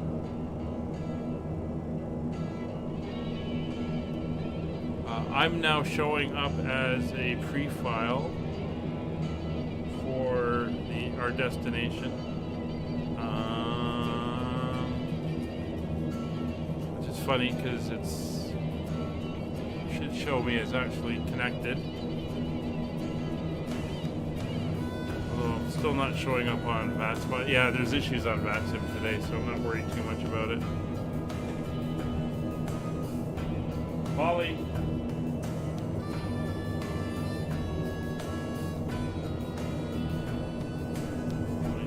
Find First Officer Molly. Oh, there she is. Alright. Hop, hop, hop, hop. Good girl. Good girl. There you go. She's in the other room doing her thing. Looks like we got some breaks in the clouds coming up. It did say skies were clear, and it looks like we're coming to the edge of the cloud system, which is good. If we come up to the charts and I bring up the weather overlay and I go for the radar, yeah, could be coming to the edge of it.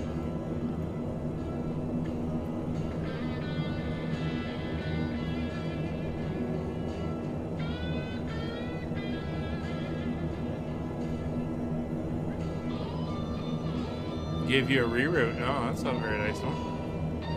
Alright, we're just over your, or just south of the ATY VOR now. That's fine. We are 133 to go. Hi. Here you go. You can have one more. Because you're a good first officer. Yes, you are. Good first officer. You gotta keep your first officers happy. So we're 133 nautical miles from the airport. As I mentioned, we're going to start our descent around 60 miles out, and then I'm going to self-vector myself down to the intercept for the actually, I wonder. Let me take a look. Is there? Oh, there's no arrivals from this airport. That's right. So we're a little far north at the moment. Again, we are not flying in on the beacon. We don't really have a beacon at the moment. So we're going to alter course slightly. And we're going to start working our way in that direction.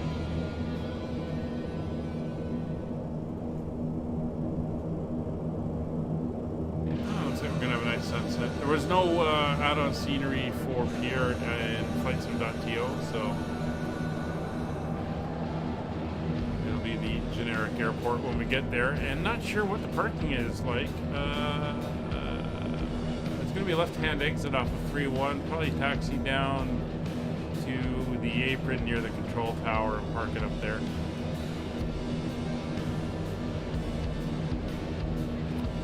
It's probably the best thing. So we're going to leave it on headings now, so we're going to dial in 313 for our course. And that will be our ILS course as we come in. No, that's all you get for now, Molly. You'll do your dinner when I'm done.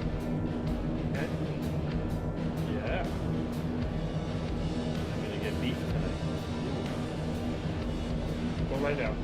Molly, go lie down. No more for now. Have I checked the alignment of my compass? I just did a DG check, yeah. And there was a slight drift, but I'm aligned with the compass. Yeah, out slightly. I mean, what's a few degrees among friends? Lie down, Molly. Lie down. Be a good girl. A little bit of snow on the ground. It's nice flying during the day now. Get to see what AccuSeason's Advanced can do. It's apparently showing us snow on the ground in patches. So as I was saying, we had about 3 inches, 2.5, 3 inches of snow here on Monday. Molly was having a blast jumping around it in the snow and sliding in it and everything. Yesterday we had a monstrous all-day rainstorm go through, and everything's gone. Everything was white. It was rather annoying. And today it was just windy. We got a couple more days of snow coming up, it looks like it, Thursday, Friday, Saturday, and then the temperatures are dropping by about another 10 degrees, I think. If I take a look. So high today was 6, and then by next week we're looking at highs of -8, -9. So yeah, it is going to be cold. This is Molly's first winter, so she was amazed. We went outside and she just stopped in the doorway and was looking at all the white everywhere. Didn't know what to make of it. Kevin, are you through that weather that you were having there yet?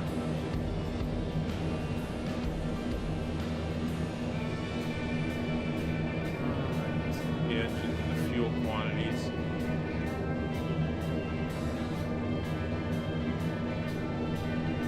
Coming up towards halfway.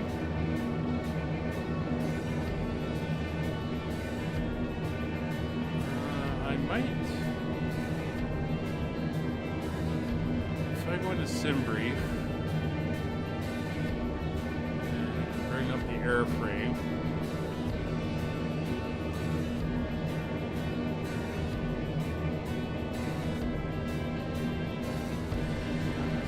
Do I want to add extra fuel?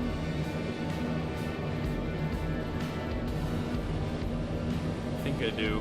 I'm burning 400 an hour. If I add 1600, that's an extra hour flight time.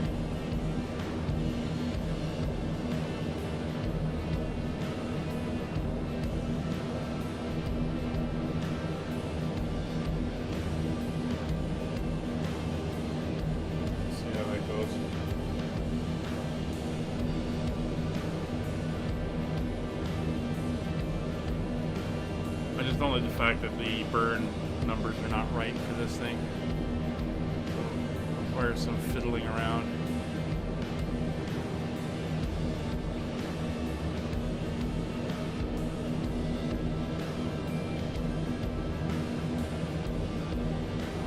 We're going to turn 4 degrees over this way.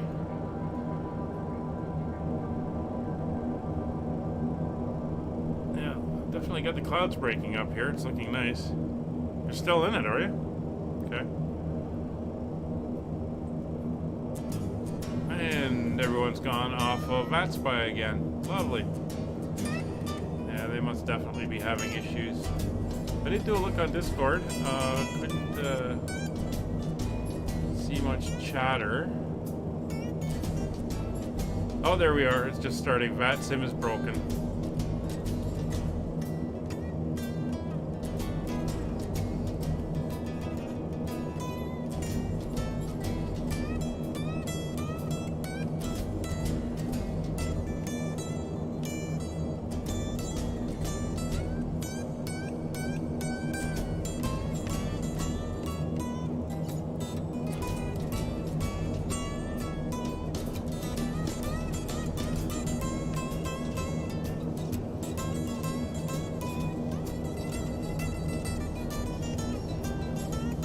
Here we go.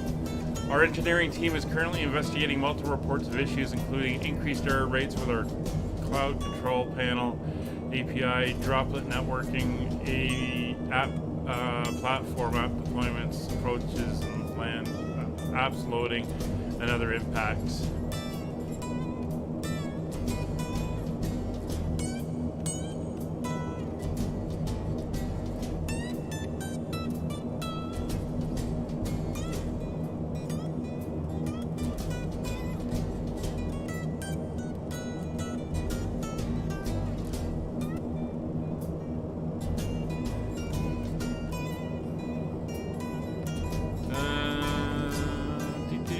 See if there's any more updates. 120 centimeters of fresh snow. Yeah. Well, we've got a late winter starting.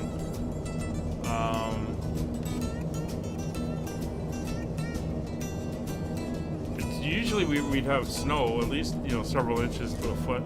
Toronto's not a good area to judge Canada by because one, we're protected by Lake Ontario, which has a major effect on the storms that come out of the U.S. Midwest. It pushes it, so if we can get 1.5 inches, and Rochester, New York, which is on the other side of Lake Ontario from us, can get 2.5 feet. Lake Erie, Lake Ontario push a lot of the storms south of the lake. If you go north of us an hour, you get it coming off of Georgian Bay, Lake Superior, Lake Huron. It all pushes off of there, and they can get a lot of snow up there. So we're in a pretty good area here, but we usually have a couple inches on the ground. It's still green out. I mean, the snow came, but it was gone the next day. So a bit of an issue. Oh, metric. That's fine. That's like what, 60 inches? It's 2.2 centimeters per inch, so roughly about 60 inches. That's a lot. You can get that up in BC, out in the mountains and everything. You get a lot of that on the East Coast, and Newfoundland can get hit really hard with those Atlantic storms. There's images out there that you can see that show. Actually, let me see if I can find you one.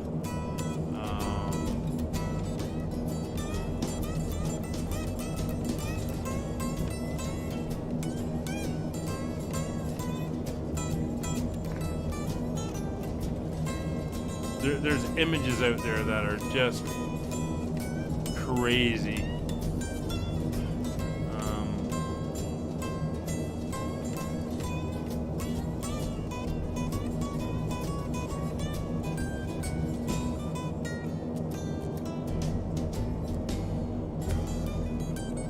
It's supposed to be images, not videos, but let me see if I can find some of the ones that show This is a good one. I'll see if I can just get the image. Let's see if this will do it. Here's what it can look like in Newfoundland. It won't let me put it in. The link's too long.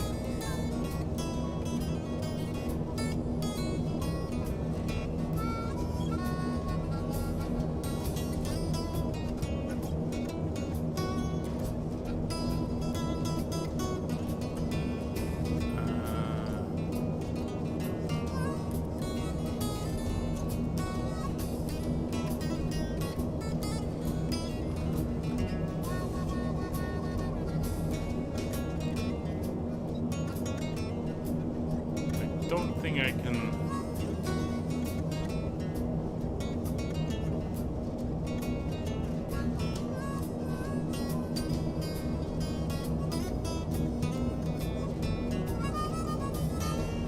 Still don't know how much a pound is. It's 3.8 liters per gallon, US gallon. Pound is it's 2.2 pounds per kilogram, I think. It's okay, Molly. All right, I'm gonna. I don't know if I can actually put it in there. Let me see.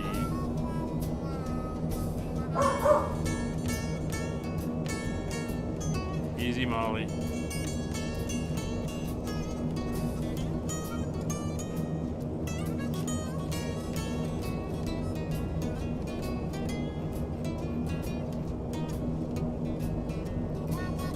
Yeah. Anyway, you can type up Newfoundland snow and you can see all kinds of stuff. Like, there's images of snowplows that are sitting at the bottom of 16 feet of snow on either side as they try to clear roads and stuff. It's pretty amazing storms out there. Alright, what are we down to? 99 miles to go. So, about 38 before we start our descent. I'm on a good heading.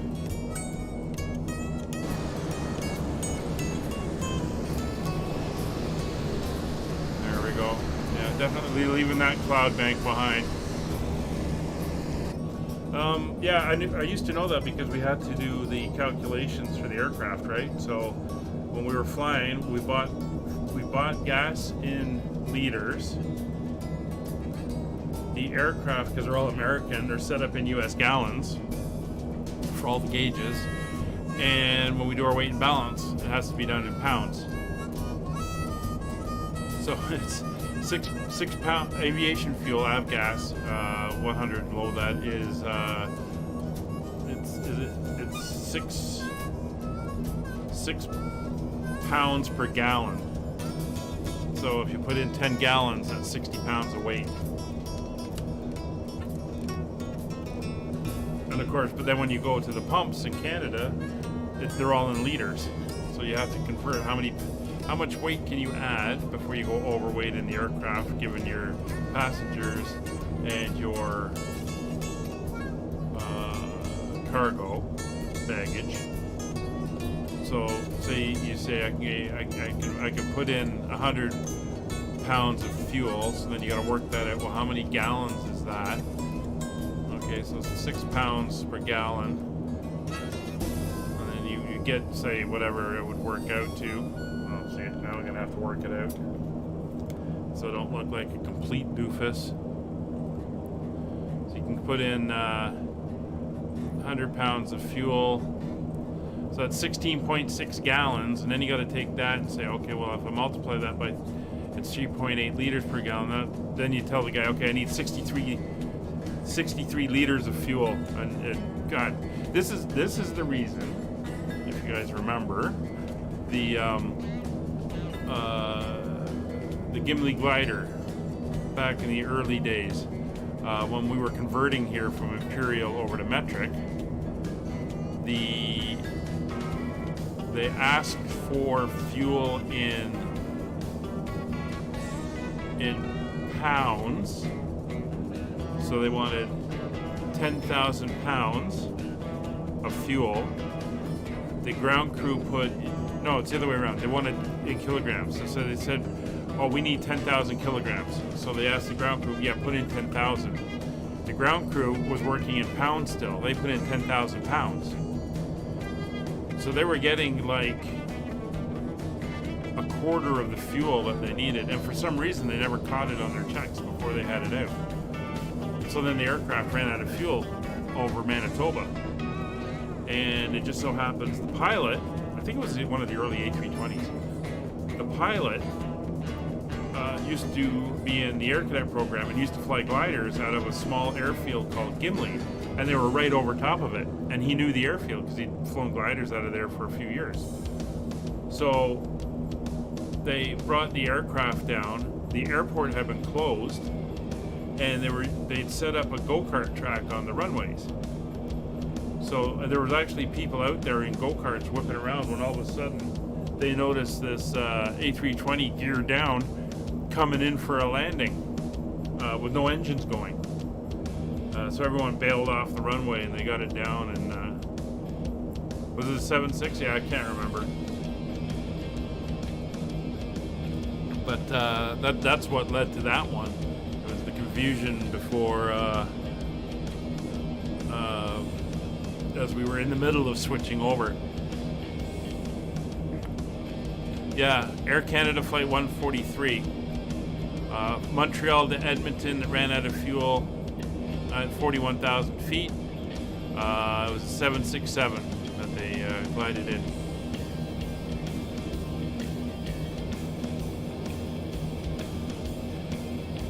Of course, the big question I have is on all your checklists, one of them is check fuel.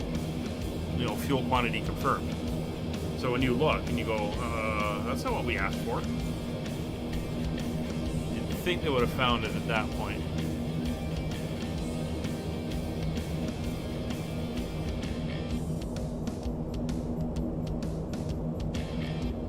First Officer Molly's decided to guard the door to the office. She's now lying, or sorry, the cockpit. She's now lying behind me.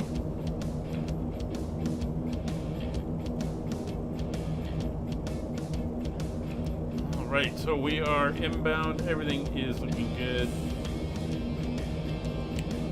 We're going to switch over now to the ILS frequency of 1119, and we'll let the we'll let number 2 pick up on here, and that'll let us know when we're getting into range. Gauges are broken. Well, doesn't that mean they've... Well, if the gauges are broken, wouldn't they have to manually dip the tanks? I mean, they have to do a fuel confirmation, right? I mean, the refuelers can do it, but would they have to be hooked up? Or, I don't know what the 6.7 fuel panel looks like. So I know the Dash-7s, which I worked on in that job I had when I first left high school. If I remember right, the fuel panel, which is on the number 3 engine, where you plug in for fueling, shows a quantity on board indicator. So I guess I could have checked.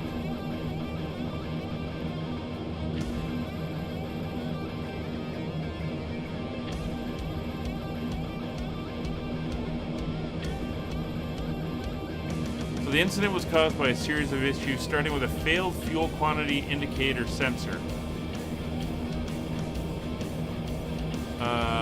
These had a high failure rate in the 767. The only available replacement was also not functional. The problem was later logged, but the maintenance crew misunderstood the problem and turned off the backup. This required the fuel to be manually measured using a drip stick. Right, you have to manually dip the tanks. The navigational computer required the fuel to be entered in kilograms. However, an incorrect conversion from volume of mass was applied, which led to the pilots and ground crew agreeing that they was carrying enough fuel for the remainder of the trip and was only carrying 45% of its required fuel load. The aircraft ran out of fuel halfway to Edmonton, where maintenance staff had a replacement gauge that they were going to install into the aircraft. So, yeah, there you go. No, that's all from the top of my head. My fantastic memory and recall abilities. Why do you ask, Kevin? I mean, how I'm busy flying an airplane. How could I ever be accessing the internet? They didn't even have internet back with this aircraft, so I don't know what you're talking about. Oh, looking very nice here. Leaving that storm area, and the weather is clearing nicely. So we're 20 miles to go to the top of descent.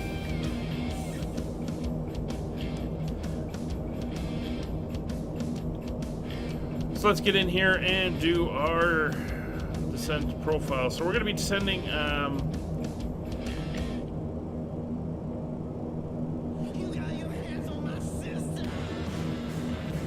and an intermediate descent. So we want to get our speed at about 180. We'll descend at 185. Not, no, that's not going to work.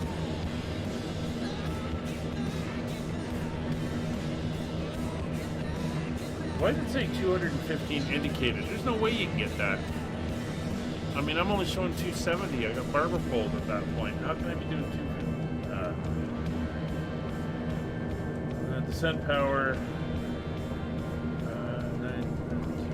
RPM 5. We're going to go to 150 knot descent speed. And we'll peg it for about 700 or so feet per minute. That's roughly a 3-degree downslope at this speed. So that will work in with our calculation there of about 45 miles to get down to altitude, and then the extra miles just for cruising around and getting ourselves all done and lined up. So cabin pressure control set for landing. Okay. We're good. Pressure is reading 8,000. That's where we want it. That's good there. Everything's good. Cabin altitude is correct.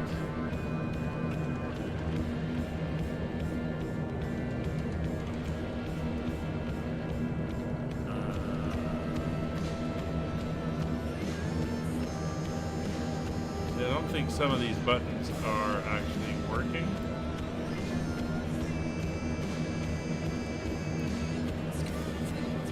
Yeah, so that's all fine. We are all good there, and everything is good over here on the other side.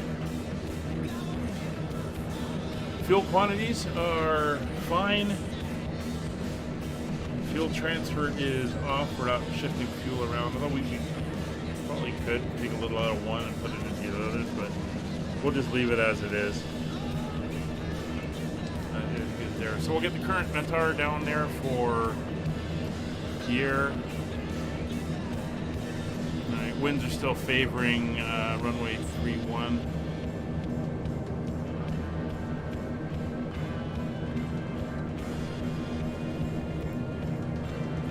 So 350 at 17, so it's a little bit windy. 10 miles of visibility, clear skies. It is 0 and 2938.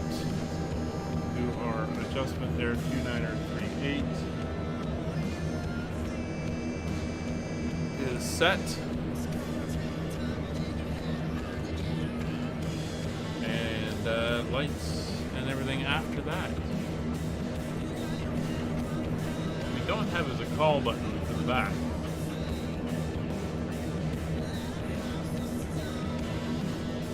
To use the standard seat belts.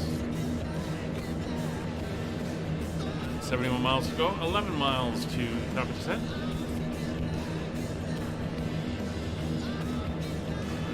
And both Kevin and I have flight plans again. Very nice.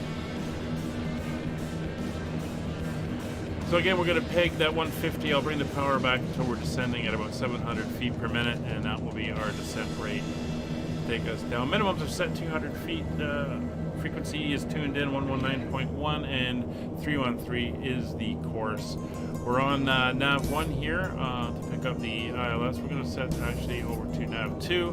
So we're going to pick in the Pierre VOR, which is not showing as of yet. But that is all good. Kind of on self vectors now. We're off our planned course and swinging around to the south so we can come in for runway 31.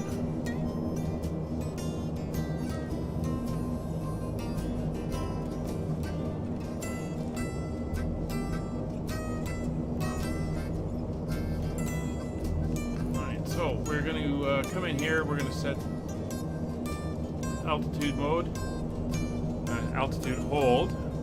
And the capture altitude we're going to want is 3,600 feet. So we'll dial in 360. There we go. 360 is now set. You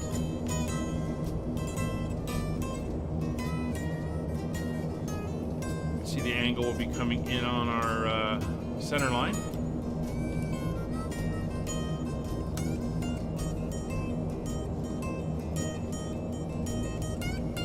And I'll remember this time we'll come down here and kill the music.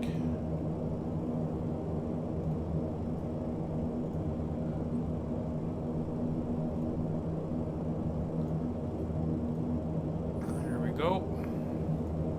And we're looking at, well, the sim's working. I did Gavin's little cache clearing exercise and stuff, and you can tell I've never done it before because I cleared 80 gigabytes off my C drive, which was ridiculous.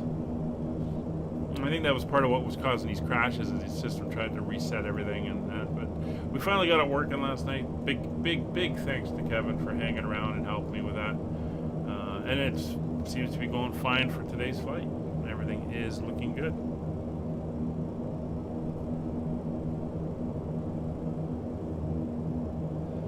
Liam, hey, haven't seen you. Happy New Year. How's everything? I hope you and Smudge had a fantastic holiday and are into a very good New Year so far. Hey, Kevin, quick question for you. Do you know what this purple indicator is? Is that ADF? I'm not sure.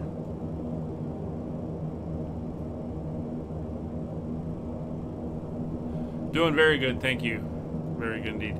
Well, it's not a fast airplane, so we're barber poled here at 170. Currently doing 150 in I'm in a cruise power setting for this altitude. My ground speed is currently 176. I got about a 20 knot headwind. That's your beacon. That's my beacon. What? ADF?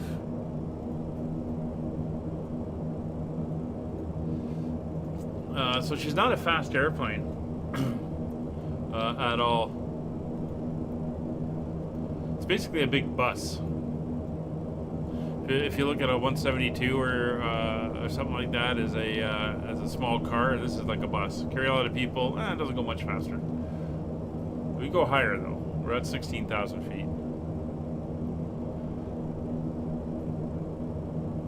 Very much a short haul regional type of aircraft. Alright, checking fuel gauges again. Engines 2 and 3 are just below 1,000 pounds, so we've got currently burning 360, so they've got just over 2 hours of fuel left in those engines, and about 3 hours in engine 1 and just over 2 hours in engine 4. But we'll be on the ground shortly, we'll be powering it back. It's a headwind. We're flying into the wind at the moment. I believe we still are flying into the wind. Let me just bring up my wind barbs. Yeah, I'm pretty much almost head on into the wind. What do you mean, what have I broken? Did I break something?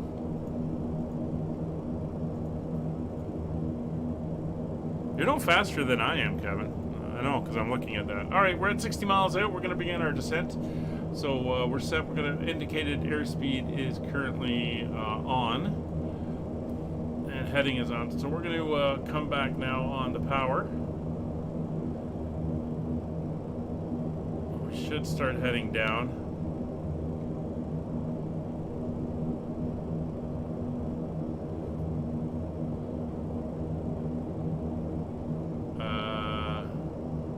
No, I don't. What annunciator light? There's nothing. There's nothing on. Oh, you had your family over, Liam? That's great. Yeah, Molly had her surgery in December. She had a little bit of issues. She had the parasites beforehand. We delayed the surgery.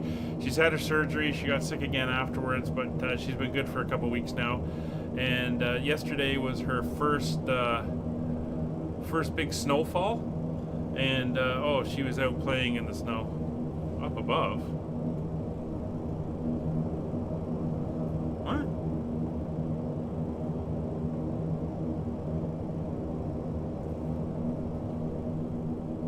I don't see any lights on.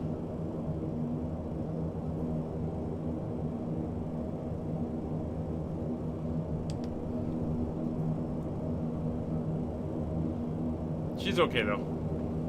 There we are. We're about 700 feet per minute now. As we descend down, we'll just try to keep it there.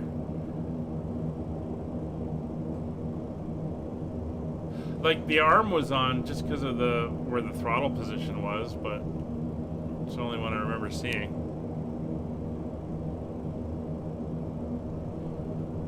think Smudge needs surgery? Is it the eyes that you were saying about before?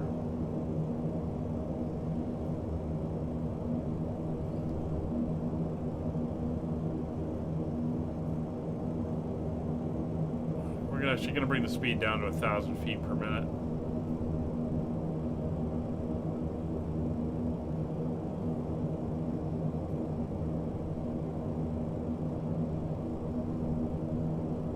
Yeah.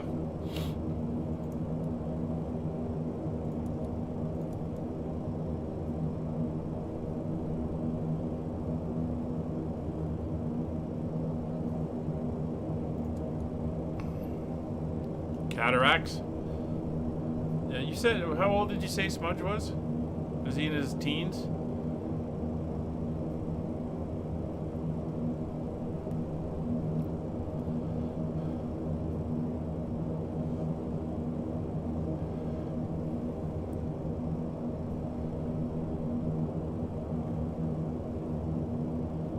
So we're not picking up the blind slope or the localizer yet. We're still not picking up the... He's 9. Yeah, he's getting on. Happens to all of us. 111.9 is active, and 11375. Coming down. That speed back to 1,000. Have to keep playing. We're in idle.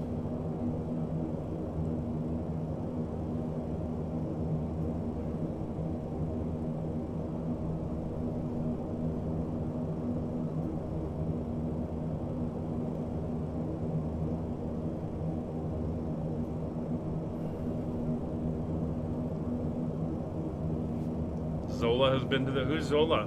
Is that another... I don't remember Zola.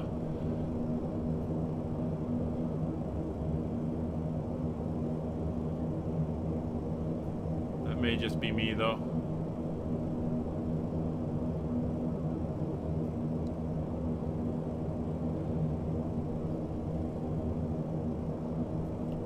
Alright, we're coming back into the clouds. We got the anti-ice is on.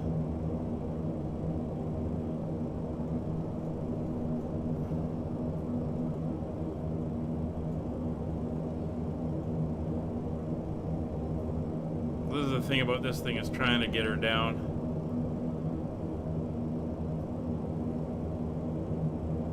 Your boss's dog?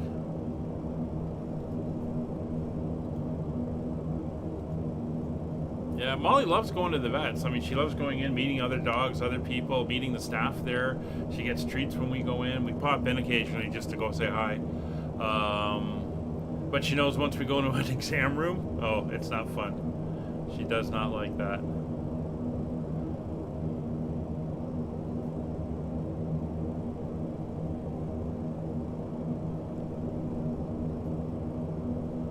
Oh, your brother's dog. Yeah, again, it's unfortunate, but just like people, they need taken care of sometimes. Here we go, there's what we're flying.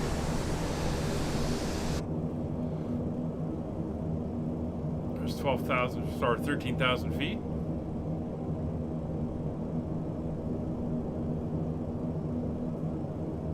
Yeah. Again, Molly's good. Like, she's good as long as we don't go into an exam room. As soon as I take her in there, she just clams right up. But outside in the reception with the staff, she just bounces around. Loves seeing them.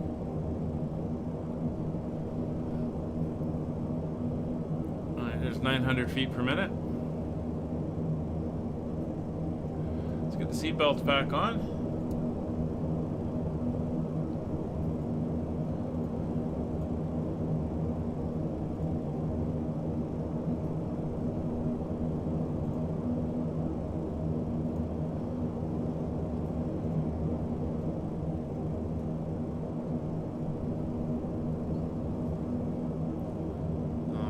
Coming up to the, what river is this? The Missouri River.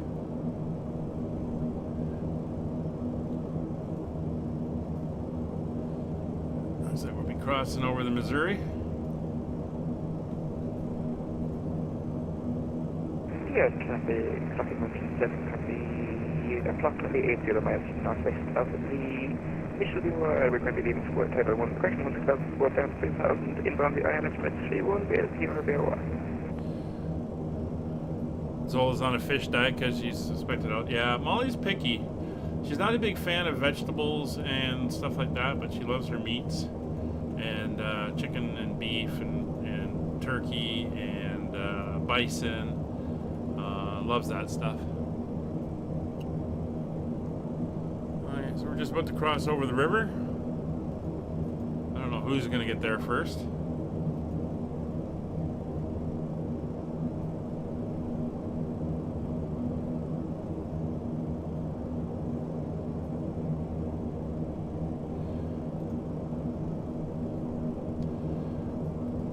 And Pierre area traffic, Allegheny 5556, 8 miles north of Chamberlain, inbound for the ILS runway 31 Pierre.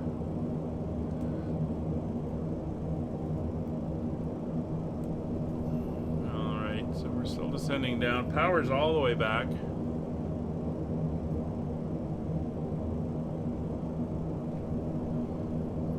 He's allergic to a dog food brand. Oh, that's must be something they put in it.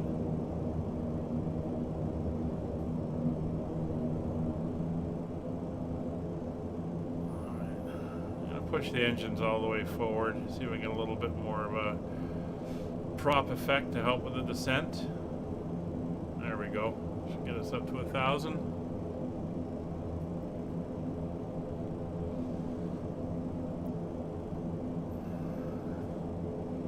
I'm going to make a turn. Heading at 300.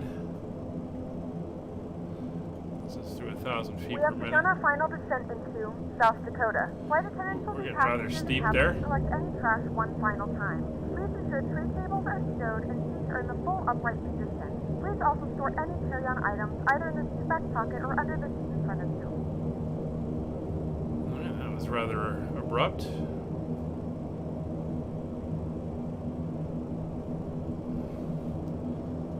Not that I want to be climbing right now, but lights on.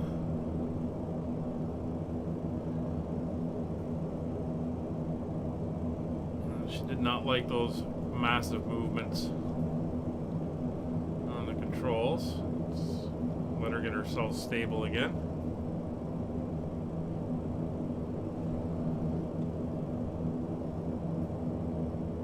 Alright. Nav1, DME, miles. See if I can get this thing to balance itself out again. Yeast.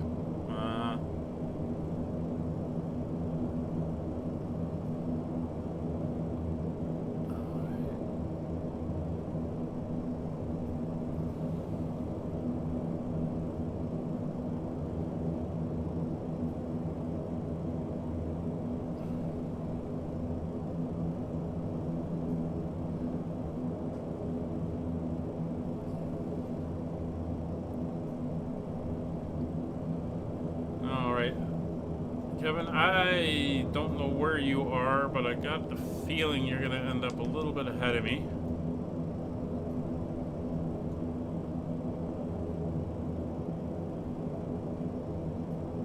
Yeah, this thing doesn't, I don't really want to lock in, does it?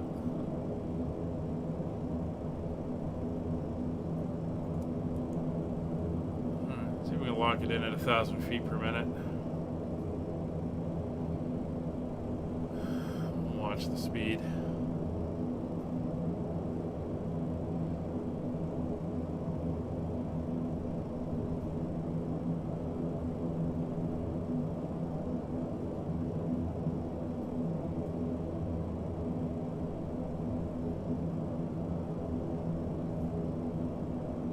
Mixing in the dwarf planets into the list.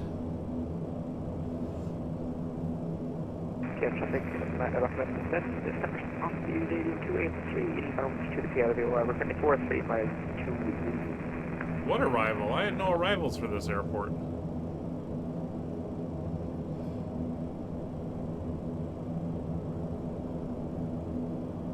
And there's the airport VOR just kicked in.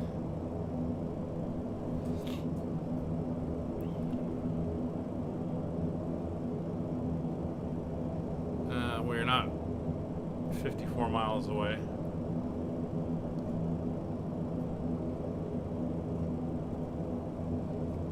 I hope not. Oh, maybe we are.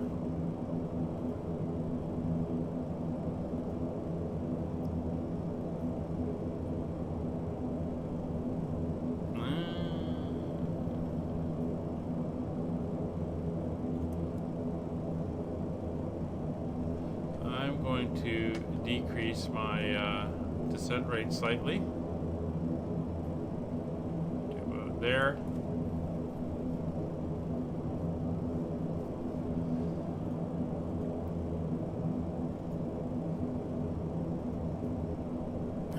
Further south than I thought. Yeah, Kevin, that you may be going in first. I don't know. I'm 42 miles out. Are you doing a teardrop or oh, you're doing that?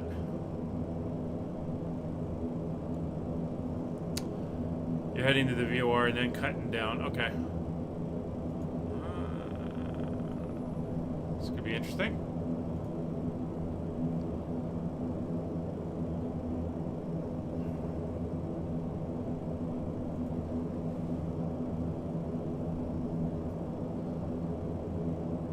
There's the Missouri River ahead. Or you can see it out to out the side there. Well, we're below 10,000 feet. Landing lights are on, and everything else is good. Milky Way galaxy, yes. Almost 300 to 400 billion stars.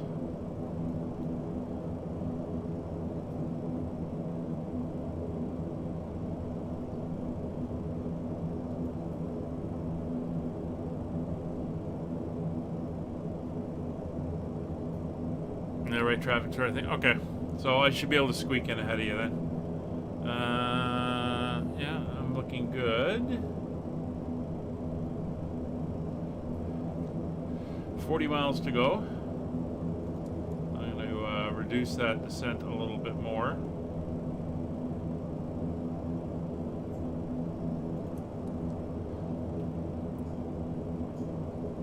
Betelgeuse, big star. He's wandered off.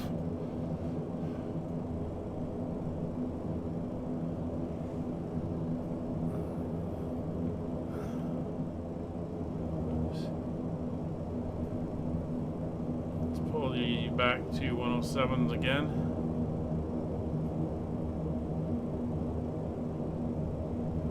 There we go. Bring that power up.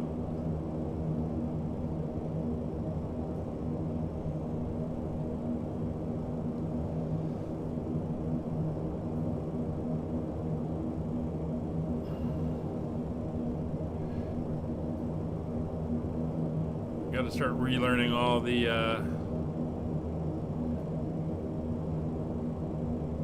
distances and everything. Let's learn that the sun is a dwarf star. Yeah, yellow dwarf, class G5, I think. Yellow dwarf star. All right, 36 miles out. Pierre area traffic, Allegheny 5556, currently 35 miles out, 6,100 feet inbound for the ILS runway 31, Pierre.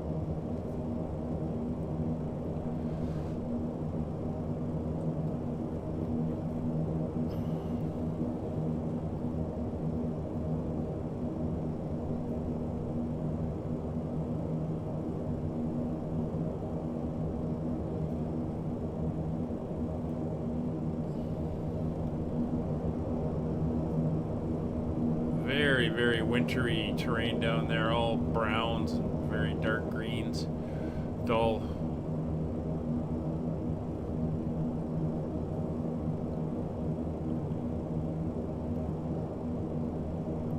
Neptune is jade green. I always thought it was Neptune. It was blue because of the methane.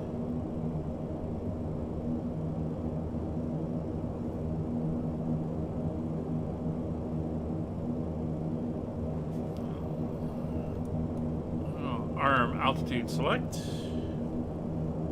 So for landing, our initial approach will be good. We're going to be touching down at, let me get my chart, landing speeds. We're going to be roughly 4,200 pounds. We're going to be landing at flaps 45, given that the runway is not overly long. It's only 7,000 feet. So we'll land with flaps 45, which is going to give us a approach speed of 86 knots.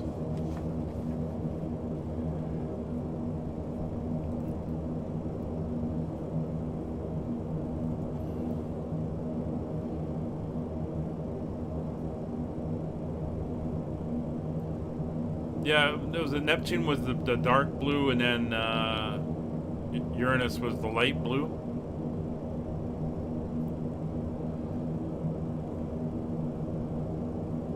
Okay, 30 miles out. Still not picking up the ILS. 5,400 feet, slowly descending over the countryside here.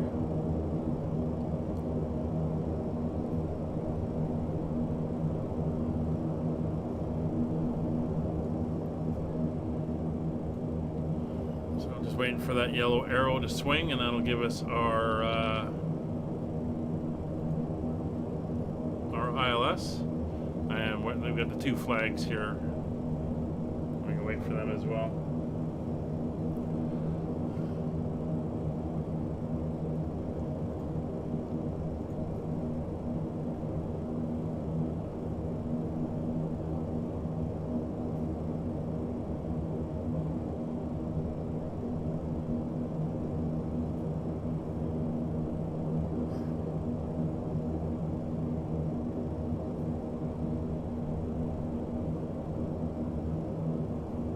Yeah, Kevin, I'm just looking at that photo. I don't understand what that is. Is it because you're out flying outbound radial? It's pointing to the east, I don't southeast. We're at 9,800. Something to play with. All right, we're almost up to Filta. Just basically, it's over here, coming up past this bend in the river. As we descend downwards,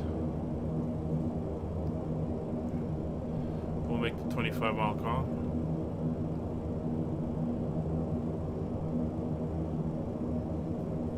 Yeah, they do. And in fact, there's a couple of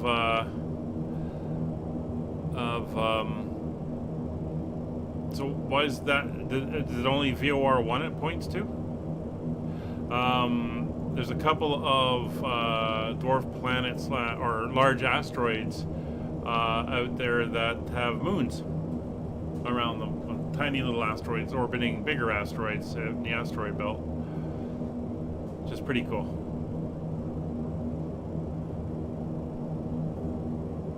Which makes me wonder if any, like Jupiter and Saturn with all their moons and stuff, if any of them have moons themselves.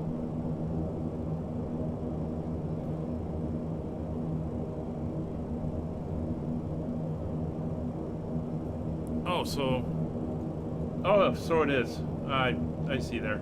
Okay. Thanks for clarifying that. Sedna? I think Sedna, yeah. If I remember right.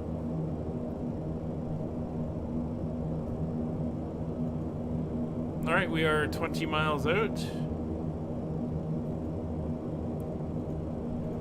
Although my favorite moon out there is Enceladus. I love the water volcanoes on it and how active it is. Alright, 3,600 feet will be our platform. Allegheny 5556, document 7. We have you in sight after 9 o'clock. What?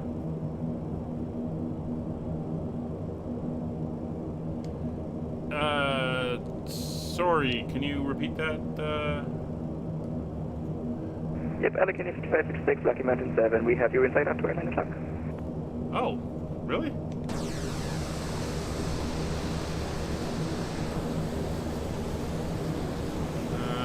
You should be out this way. Don't have you. Roger, no visual on you. We are currently 19.5 miles out inbound to Filta to join the ILS for runway 31. And the airport's just coming into sight. Roger, we're 1.4.2 miles from the VOR. We're inbound on the 283 radio for same runway. We're at 8,300 foot. Switch over to Nav 1. We're now 21 miles out. There's the localizer. We can see the localizer has come up.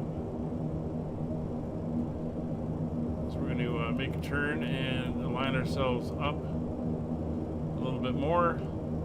Keep flying inbound. We're at 3,900 feet. Heading down to 360 where we'll capture.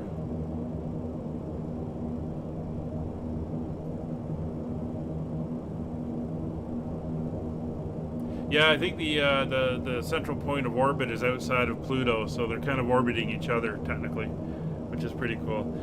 All right, initial approach. Cabin control pressure is checked and everything is good.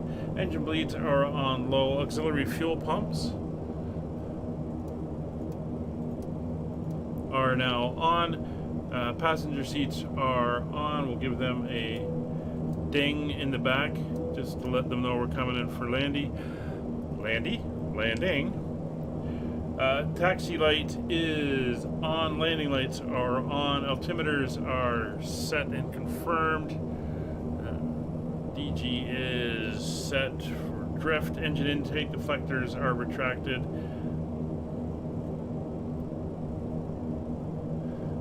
And condition levers are set. We now have both the glide slope and the localizer, so we're going to come in now, get ourselves lined up.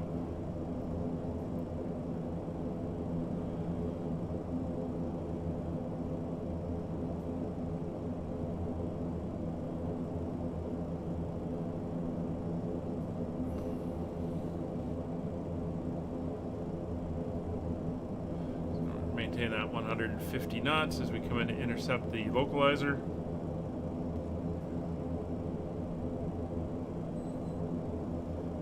I'll be with you in a minute, Molly.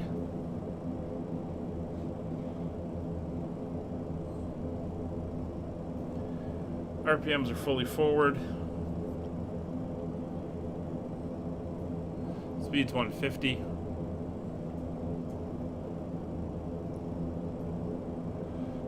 Pierre area traffic, Allegheny 5556, 14 miles out, established localizer, runway 31, Pierre. Hey! Molly? She's found the springy door stops. She likes to use that as her tool to get my attention. Yes, I did. And did you know that as the moon orbits over, it raises ground level up by almost a foot? That's how much force the moon's gravity has on Earth.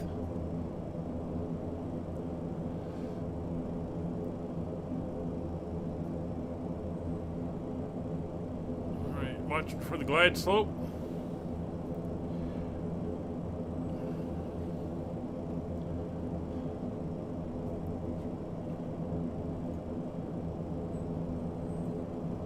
Okay, I'll be with you in a minute. Okay, can you lie down? Thank you. Besides, you're supposed to be checking my altitude and speeds. There, First Officer Molly. There's 11 miles coming up.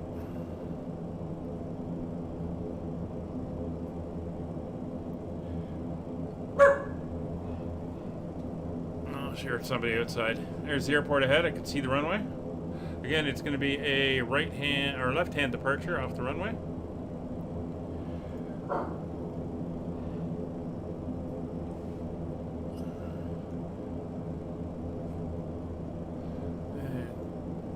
And Kevin's out here somewhere. Oh, not quite seeing him. Pierre area traffic. Allegheny 5556, 10 miles out, established on the ILS, runway 31. Alright, we're going to bring the power back, get our speed coming back. And at 125, we're going to go 15 flaps.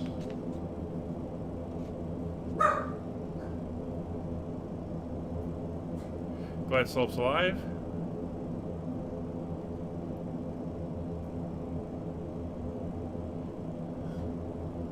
Power to idle.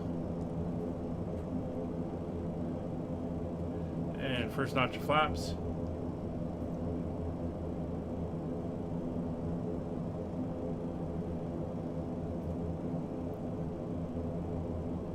Yeah, traffic, recommended 7, continue overhead, the KPIR turning inbound for the ILS in 31. We're going to make right traffic. There we go, we are on the glide. Bring the speed down to 100. Flaps 25.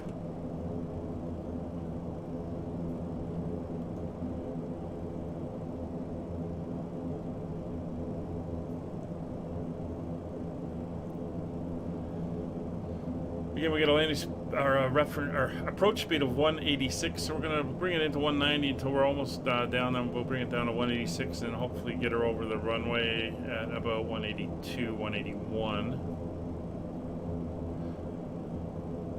There we go. Speed's down to 100. Flaps 25. Looking good. Holding that speed. Altitude's coming back. Bit of burble in there. Bring up the power slightly.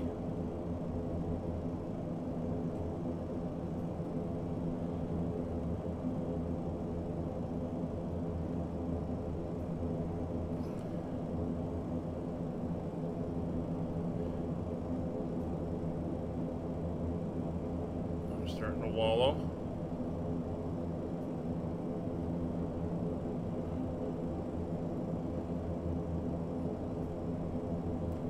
Go flaps full.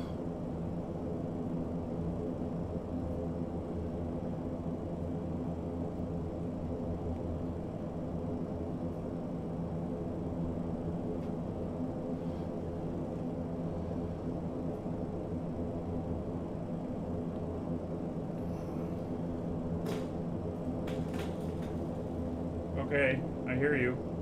Just wait. Let her get herself back down. We're a little high.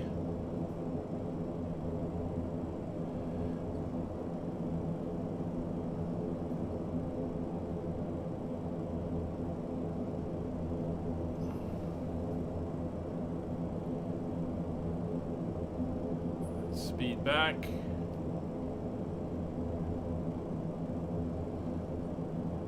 There we go.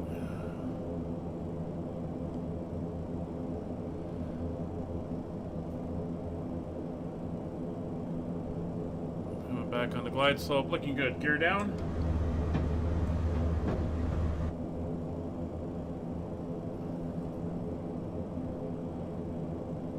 Gear down, 3 green, flaps full. Lights are all on, runways identified and clear, cabin notified, no aircraft on the approach. It's 500 feet. Yeah, traffic recommended 7, establishing the downwind runway 31, and we're currently at 36,000 foot. Autopilot is off, yaw damper's on. Oops. I looked down for a second, got away from me.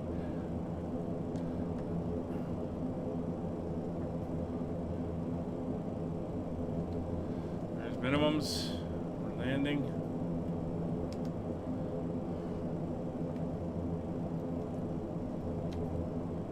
Needs a lot of trim.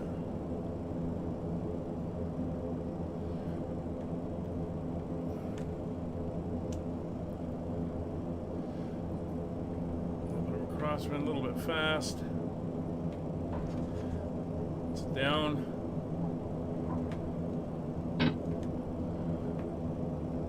Nose is down, reverser's full. Speed's down to 40 knots, reverser's off.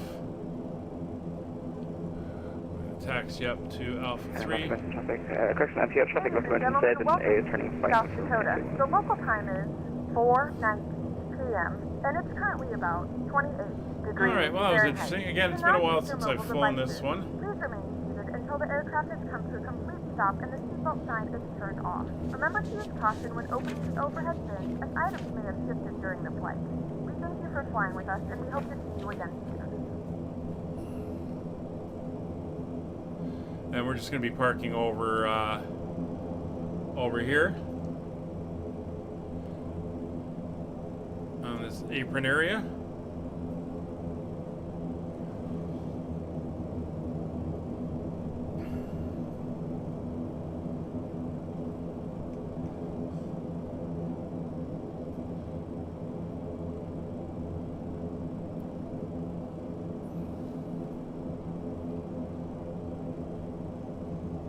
Why she keeps wanting to stop on me.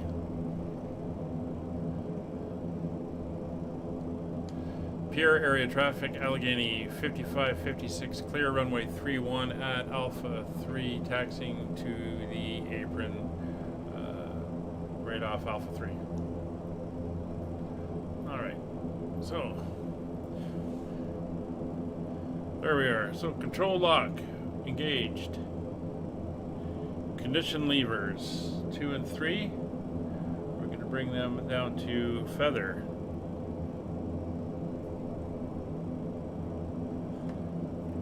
Flaps up. Anti-collision light red. Landing lights off. Taxi lights on, can stay on. Strobe light is off. Engine intake deflectors are retracted. Windshield heat will go off. Oh, it's already off. Pedostatic warnings will all come off. Anti-ice will come off.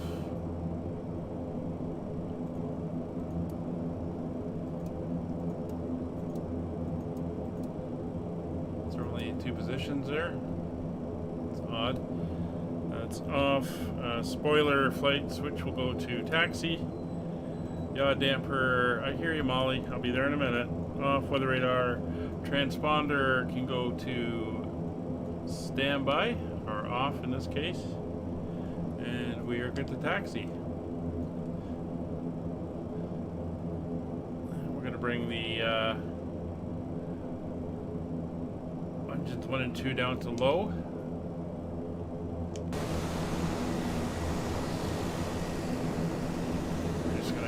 Bring her straight ahead and park her up.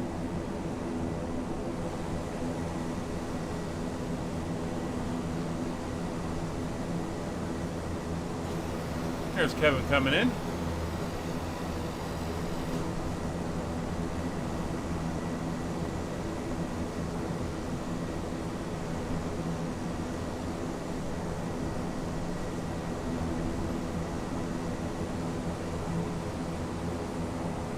I know these are meant for smaller aircraft, but that's okay.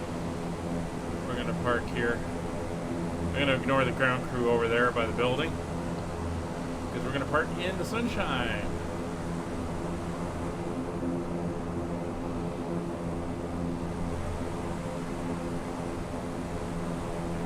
Get ourselves around the corner. Get onto the line here.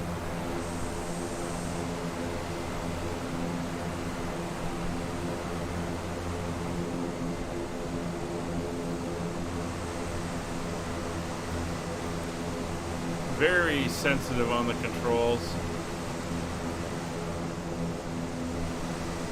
for the power and everything. There we are. We are here. So we'll get the parking brake on. We'll get engines into feather.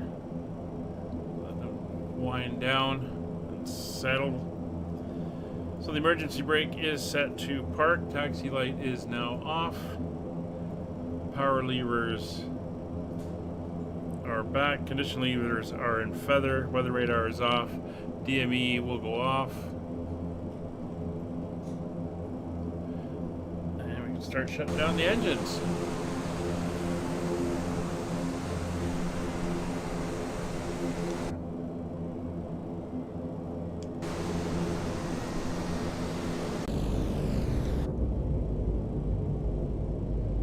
are spooling down.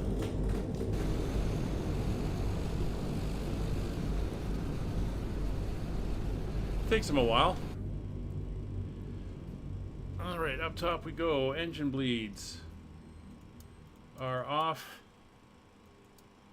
Anti-collision light is off. Position lights will stay on. Strobe light is off. Passenger signs are off. External power is on.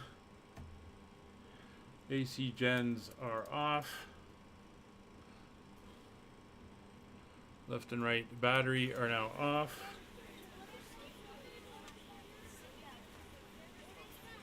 Anti-skid off. And the gens are off.